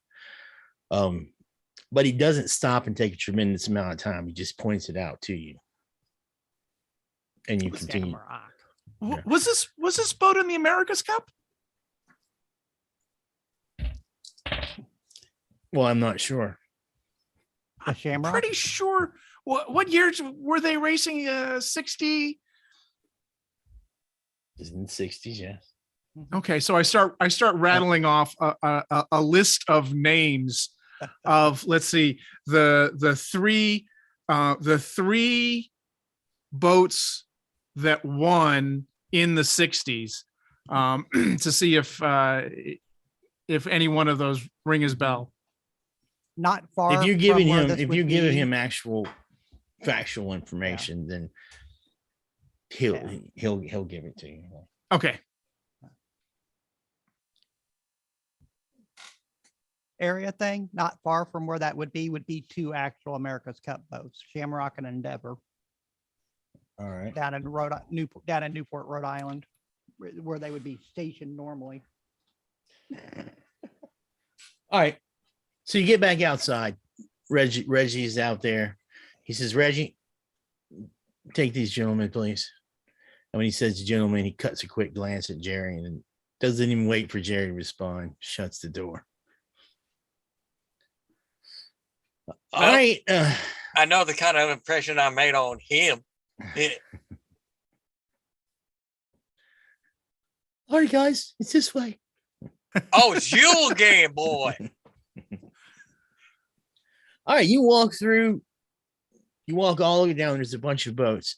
You pass by lots of wealthy looking people. You pass by lots of people who look like they work for wealthy people. And you get to Stephanie's boat. This is it. Dr. Stephanie's in there. Or he just calls her Stephanie. Stephanie's in there. The boat says Newthom's Pride on it. And it is an older, especially those of you boating like David. This is a very fine boat. And it's older model, but it's still fine. You're not sure it can compete with today's yachts, but it could She probably could hold her own. Yeah. All right. The cabin door opens and Stephanie Newthsom steps out. Just like I described, she's in her late 60s or 70s. She looks like she's had a lifetime on the water, and she's still very athletic. She's wearing some light, breezy, sailing in the sunshine clothes. All right. 32 thread count, whatever. Anyway. She recognizes you immediately. David, and she looks at your associates. I didn't know you were bringing company, but you come on. I didn't think it'd be an issue. I brought my colleagues here. For being such a smart person, you don't really think all that much, do you, Dave? I just look glance at it, I over at really should Jerry get and give him that. Get the university's boat back. I don't think they want it here. Dr. Newthsom, is there anybody at the club that would be able to take the university's runabout back for us? Oh yeah. She yells. Reggie's already halfway down the pier. I'm sorry. Our If you want to gear? say something. Our stuff is still on there. Jerry, why don't you run over and grab our gear and bring it with us? Good idea. They don't need to see what I brought along. Reggie, could you call St. Camians and ask them if they could send someone? Could they send a student or someone to pick up this boat? Yes, ma'am. Thank you. That be me. All right. So, but Jerry, you're going to get all the equipment, or is Sorgy going to? Yeah, I'll get all the equipment. I'll go get my gear. All right. I don't trust nobody messing with my electronics. All right, you are on the boat. Again, this is a beautiful, classic boat. It just has class and charm and beauty just coming out of its pores. It looks like it could have been better taken care of. You can see that people have been cleaning it. And when she sees you looking at some of the dirtier spots, she'll say, "Oh, you'll have to forgive me. It's been in storage for quite a while. I'm going to bring it back to I forgot where she was. I'm going to bring it back to North Carolina with me." How are Come you on getting in. it back to North Carolina? Oh, I flew in. I'm just going to sail it back. Oh, you're going to sail it back. I see. Oh, yeah. Oh, listen, I might as well be a fish. I have lived on boats my entire life, above, below. But you know how that is. Indeed. Well, come on in. We'll wait for your friends. I was serious. You want to take a ride out? I'm really anxious to take her out. Oh, absolutely. A chance at such a beautiful vessel as this? Are you kidding? I would not turn this down for anything. All right. She gives you a great big warm smile. All right. Well, they looked it over earlier and they say it's fit to go. So we'll wait for your friends and then we'll take her out. Excellent. And she said, oh, let's see. I lost my pointer pingy thing here. All right. As she's waiting for them to come back, she shows you some other pictures on the wall. This is my father, Carl. This was his boat. My mother. This is my sister, Alice. We had such great times here on St. Cambion. And she is doughy-eyed, looking off, having an emotional moment. You could tell she's thinking of those times. And not too much longer, your companions come back with their gear. She invites you all inside. She sees you have scuba tanks and stuff like that. And she says, oh yeah, you weren't lying. You were out there, huh? Okay. Look, let's strap him down right here. And she starts talking like because she knows she is extremely informative and she is very direct, and she's telling you like, where to strap this down here, strap it down, put this here, this there. This is like absolute second nature to her. This is like speaking English. Once you get everything strapped down, she as you're strapping stuff down,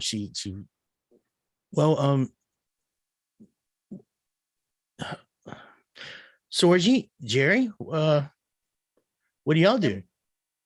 I'm first year student at the college, engineering. Oh, really? Drones and robotics. Oh, excellent. I'm a So- huntsman, ma'am. Sportsman. Yes, ma'am. Well, St. Cambion is a great place for that. That it is, especially when it's duck season. Oh, yes, duck season. My dad used to go duck hunting with Monsignor at the church. All right. Well, shall we get underway? Mhm. All right. Well, she knows exactly what she's doing. And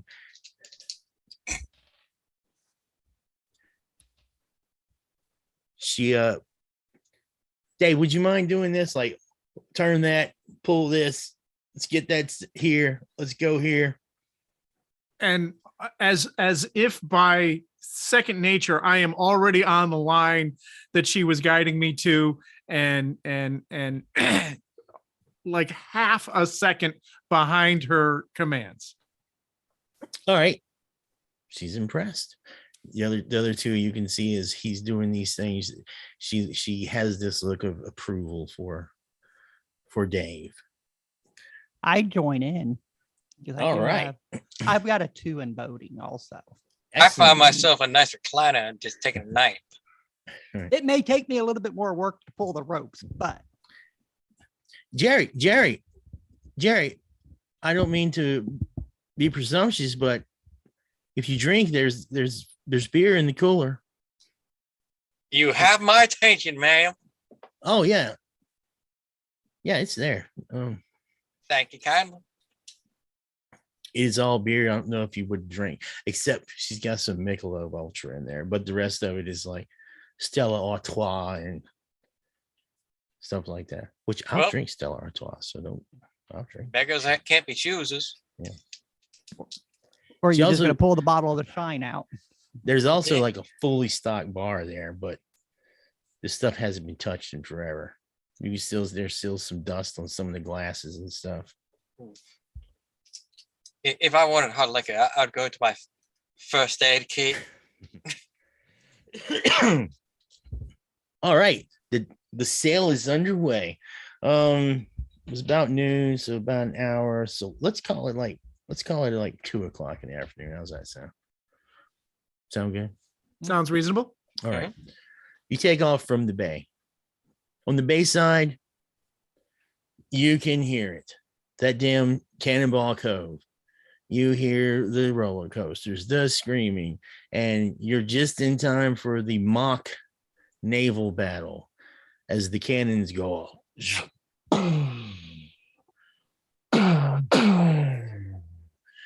For the tourists, this is awesome. For the locals, you hear those cannons go off like 3 times a fucking day, right? There is no taking an afternoon nap, right?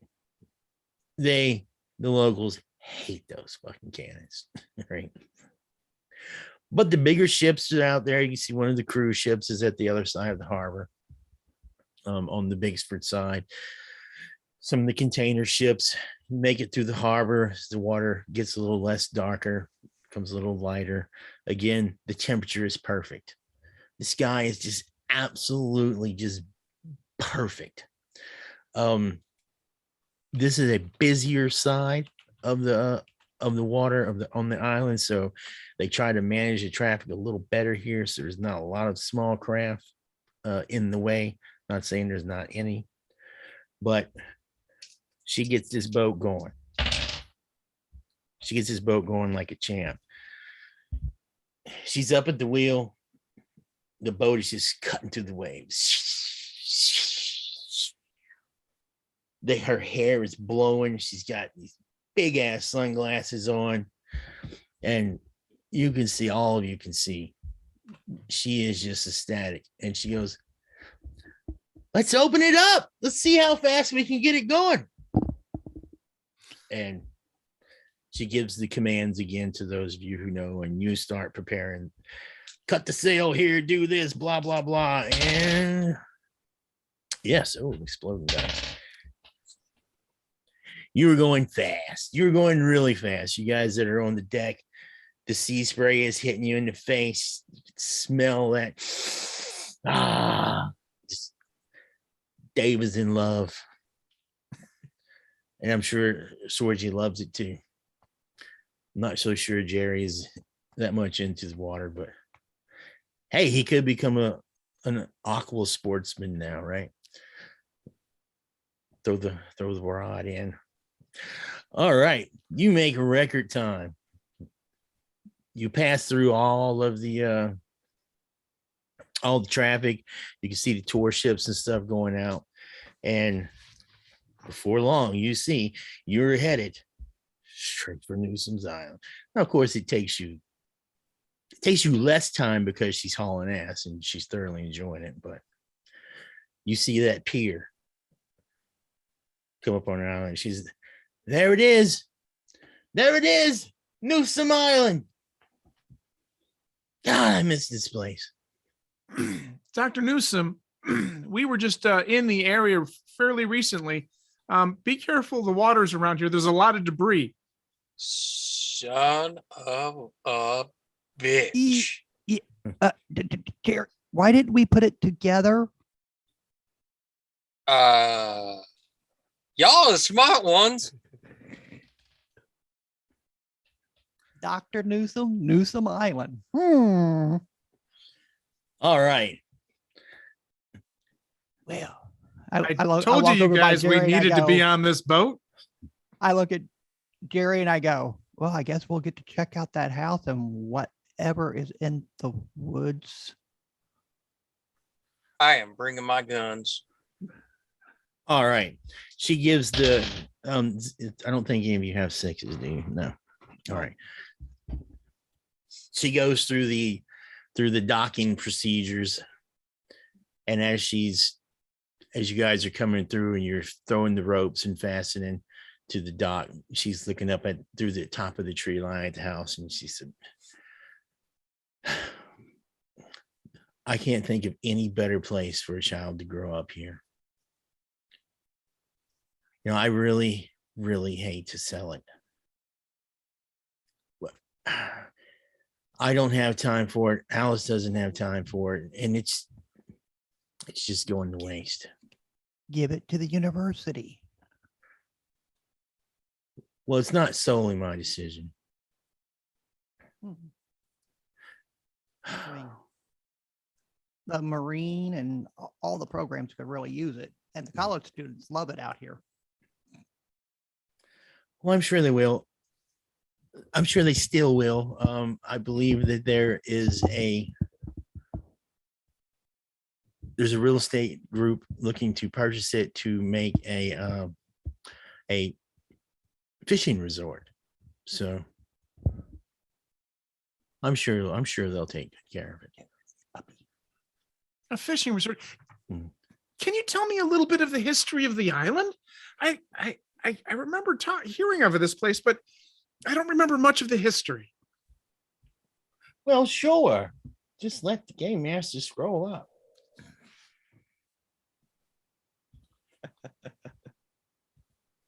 All right. She's very happy. She's very ready to spill the beans to you. And all of you at the same time, you can tell she's feeling it too. She goes, ooh, what is that? Did you feel that? I got like a chill down my spine. Not the first time today. And you get that feeling you're being watched again. And she turns and looks toward the tree line, and she's like, I can't just What got a is creepy feeling. It's like, ugh. What? Feels like something's watching us. Was there any kind of bad juju that happened here? Oh. Jerry. No, Jerry. No, juju. I'm sorry, I had to pull the time bill out. Jerry. I mean, there's no ghost in the family closets here, right? Sorgy, what do you mean? Well, She well- comically laughs. What are you implying, Sorgy? as you can see, all of us kind of have the heebie-jeebies, and it kind of looks like you do too. I don't know. You ever get that feeling like somebody's watching you? That's just what I got. Ooh, it's like a creepy. Ooh, it's like a creepy feeling. Ooh. Well, earlier today, whatever it was watching us, I think it wanted me dead when we were on the south side of the island. Oh, you were out here today? We were in the area. Man, a friend left their they wanted to come out here and get a good view of the stars, and I don't mean to something interrupt you. scared them off. I don't mean to interrupt you, but you can hear a boat in the distance. Go ahead. Okay. And we had to retrieve their telescope after they got bit by something. Oh, no, it's probably not good for people. Who's that? You all you guys look, and you can see a smaller boat coming up, and then you get the whoop whoop whoop whoop. That's the sound of the police. A sheriff boat pulls up, coming to the dock. Good afternoon. There's like 2 deputies on it, and she's, hello, deputy. Is there a problem? And what business you got out here? These islands are private property. Oh, it's okay. It's my island. She goes down and talks to him.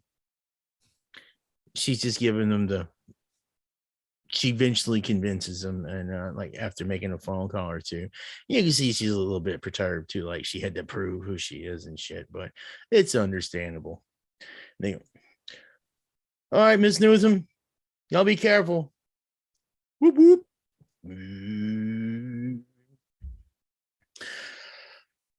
Well, you see, like I was saying, it's probably not good to be out here by yourself. These assholes will get you. You'd think they'd recognize the boat, for Pete's sake. It's not like there are 100 of these things running around these waters. Well, yeah, you really can't blame them though. They're just doing their job. And I appreciate them trying to keep the riffraff off the island. No, I'm sorry. She does not say riffraff. And by the way, she did not say assholes. I gotta remember who I gotta stay in character. All right. She's, they're just doing their job, and they're I appreciate what they do out here. I'd hate for someone to get hurt in the house, messing around.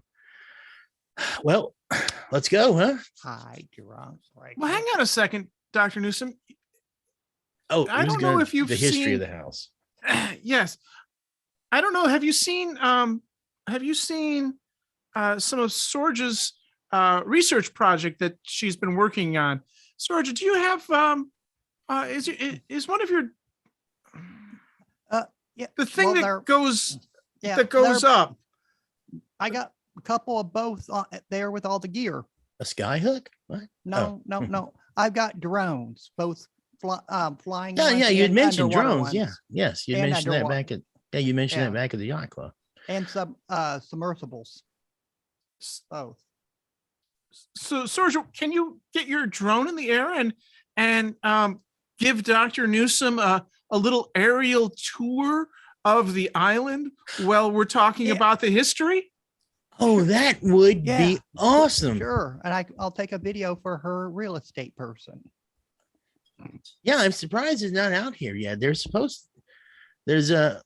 someone from Transoceanic is supposed to be out here surveying, but I haven't heard from them in a while. I was out here a couple of days ago, but well, my mother and father, they were buried here on the island, and I just didn't feel right, Alice and I selling it with them still here, so I didn't really come ashore, but I didn't want to come. It didn't feel right. I didn't want to watch it, and I'm just doesn't it just seem wrong somehow exhuming the dead, but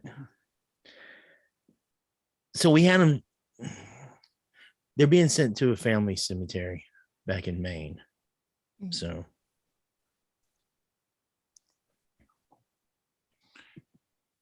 I'm just thinking to myself, going, did they get all of them? Are you saying that your parents, and I use her parents' first names, were here on the island? well, they were deceased. Oh. They've died some time ago, but they were buried here in a small plot behind the house, and I really didn't. They loved the island, but Dave, I didn't feel right. It feels like they would be happier back in Maine with the family at the family cemetery, and instead of someone building a bait shack on top of them. I understand. Yeah, Who really would want a bait shack built on top of them? yeah, So, and you want to take a look at the house? Yeah, I'll start the drone up and hand her the tablet, and you just use the screen on the controller and fly it around. All right, and she has not forgot about the history, so she tells you, well, my great grandfather owned Newthsom's canned fishes. Have you ever heard of it? No. No. It was only popular on the East Coast in like the 20s, 30s, stuff like that. Anyway, it was losing money. My grandfather went ahead and sold it, and he made quite a substantial amount of money off of it. Then in the early 1900s, no, he sold that, and then later on, my father Carl and my mother Rebecca, they retired, and they wanted to come out here. My mother was a botanist, actually, and she was really interested in the Hollywood apple. She wanted to do some work on that. And you know, my father just accommodated her, and she's still walking through the house as she's talking to you. So, but yes, we moved out here. We were fairly young. It, my grandmother was here with us for a short while until she passed. This is where I developed my love of the water. I spent so much time on these beaches, I can't tell you. And then my sister Alice, I mean, she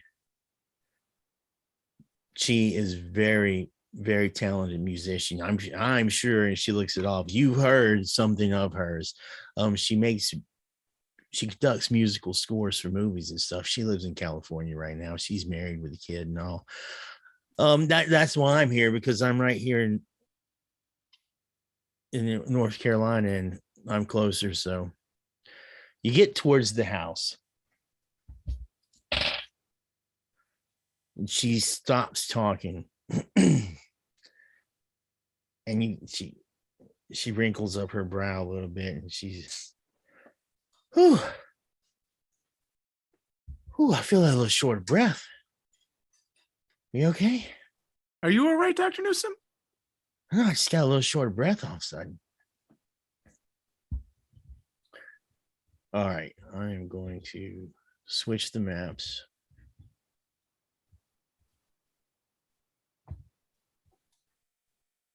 Let me put the Frog of War up.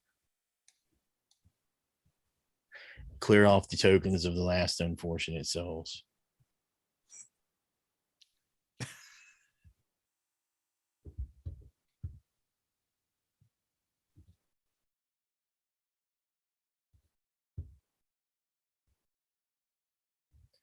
And put us on.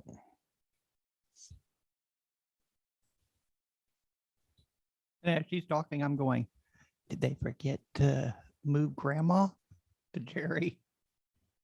They moved mom and dad. Did they forget to move grandma? I'm just going to uncover the front part of the house because it's pretty much what you can see. It's all, there's no fog of war. What? I turned it on. Oh, well, too late. You get one. Okay, it's a large, old New England house. The paint is chipping. There's vegetation growing all up the sides. This whole front area is like almost totally glass. It's 2 stories. The glasses continues up. It looks like there's an attic up there with those round spooky windows. And you can tell through some of the growth, you can see there's a greenhouse there, which you know what? You saw this from the air, so I don't feel as bad as anyway. Some of the windows are boarded up. There's damage on the roof. Or tree limbs and stuff. And she walks up to the house, and she gets on the porch, and she's still kind of, whew. Is it hot? It just got hot. Are you sure it's a good time to do this? You It's gonna be probably okay? it's probably just nerves. We all right. I mean, you don't have to do And mean, then unless she- you want to walk through. She's so, damn. I didn't bring. She looks embarrassed. I didn't bring the key. She look, Jerry, would you mind? And she makes the sign of, If you insist, I don't mind. they're just going to tear it down anyway. All right, so if you want to break it down, you can make a this is going to be a might action check. If you have athletics, you can add it to it.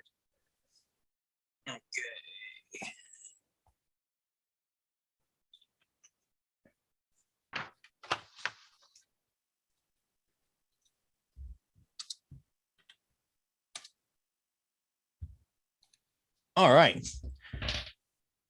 You throw your shoulder into it. Boom. And this is a like heavy, sturdy ass, rich people door, right? boom, but you crack it right off the hinges. Bust where the bolt would be and push the door wide open. Everybody make a willpower action check.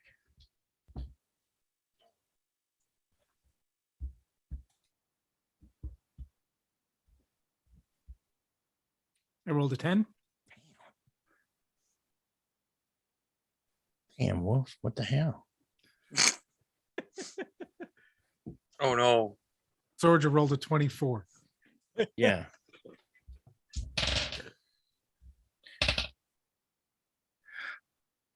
All right. Well, Dave, you start to, right as he throws his shoulder into this door, you get that sixth sense feeling, that would you feeling. Your fingers tingle. Was that what it was? You get tingle Spirit fingers. Yes. Phantom fingers.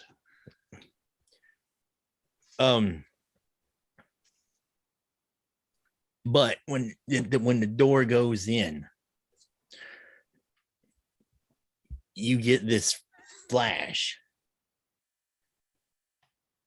that you get this flash, all right, and it is horribly terrifying, and you take 2 points of mental trauma.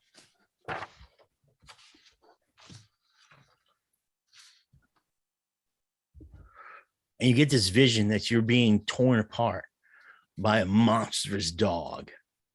Like, and you could feel every bite, you could feel every rip. For everyone else, Dave is just crumbling up, falling to the floor, grabbing at his limbs and his chest, and he's yelling in pain. Off of me! Get off of me! Down! Down! All right. Yeah, it is horribly painful.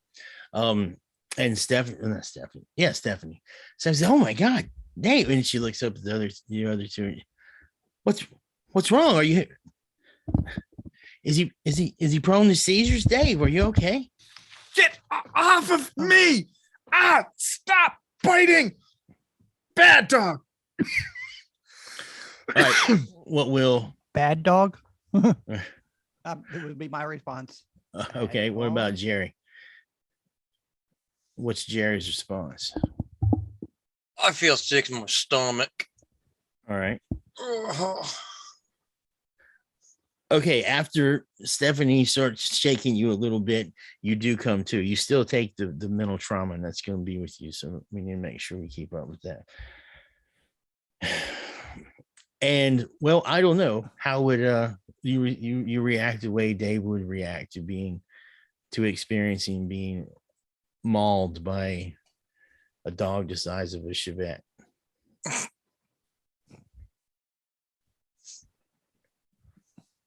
Dave, you okay? What's going on?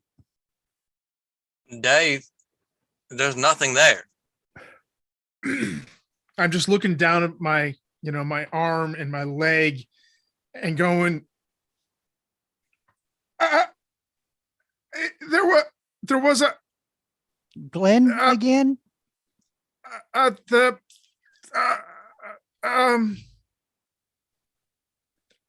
Did the same thing happen to you which happened to Glenn? God, My dog. Take a Yes! breath. yes, that was it. I That felt was- like it was so real. It was like I got Ah. the teeth that You don't have no marks. That kind of look at him from a distance, going, "No, I don't see no blood, no bite marks on you." And Stephanie has like is holding you pretty much, and she helps you up to your feet. Wow, that was intense. What do you mean, dog? Do we? Maybe we Well, should get him back. Remember we were telling you about a friend left their telescope on the beach on the south side. Yeah. Reason he left it, he was attacked by a dog he said was the size of a Toyota Prius. But it was no dog bite. That was on a Yeah. dog. But the bite mark was so big, it wasn't dog like two teeth bite marks. I think he just relived it. Yeah. I don't know. There haven't been dogs on this island since the 70s. What kind of dogs? You know? Yeah. Yeah, there was there were Rottweilers. Hannibal and Agamemnon. They were our pets. Some of the nicest dogs you would ever come across. Mhm. Very loving, very loyal. I look at Jerry and go, Rottweiler, small snout. Well, Dave, should we get you back to the mainland? Yeah, we can. Let's go. I'm sorry. I apologize. But this. No, we need to look around more. We got to figure out what's going on. I mean, I look at Stephen and go, whatever happening here, you ain't gonna be able to sell this island. Ma'am, could you please take Dave back to the boat, and I'm gonna go look around with Sora a bit to make sure it's safe. Let me go get one of my drones for when we get out of the house. All right. All right. Come on, Dave. Come on. I don't know if first aid kit will work, but I'll fix you a drink. A stiff drink will do him well. Give him some of your grandpa's elixir. Oh yeah. If you go into my medical bag, it's the one that has a skull on it. There's a mason jar in there. Give him a couple sips of that. He'll be right as rain. All right. Okay. All right, Dave, come on.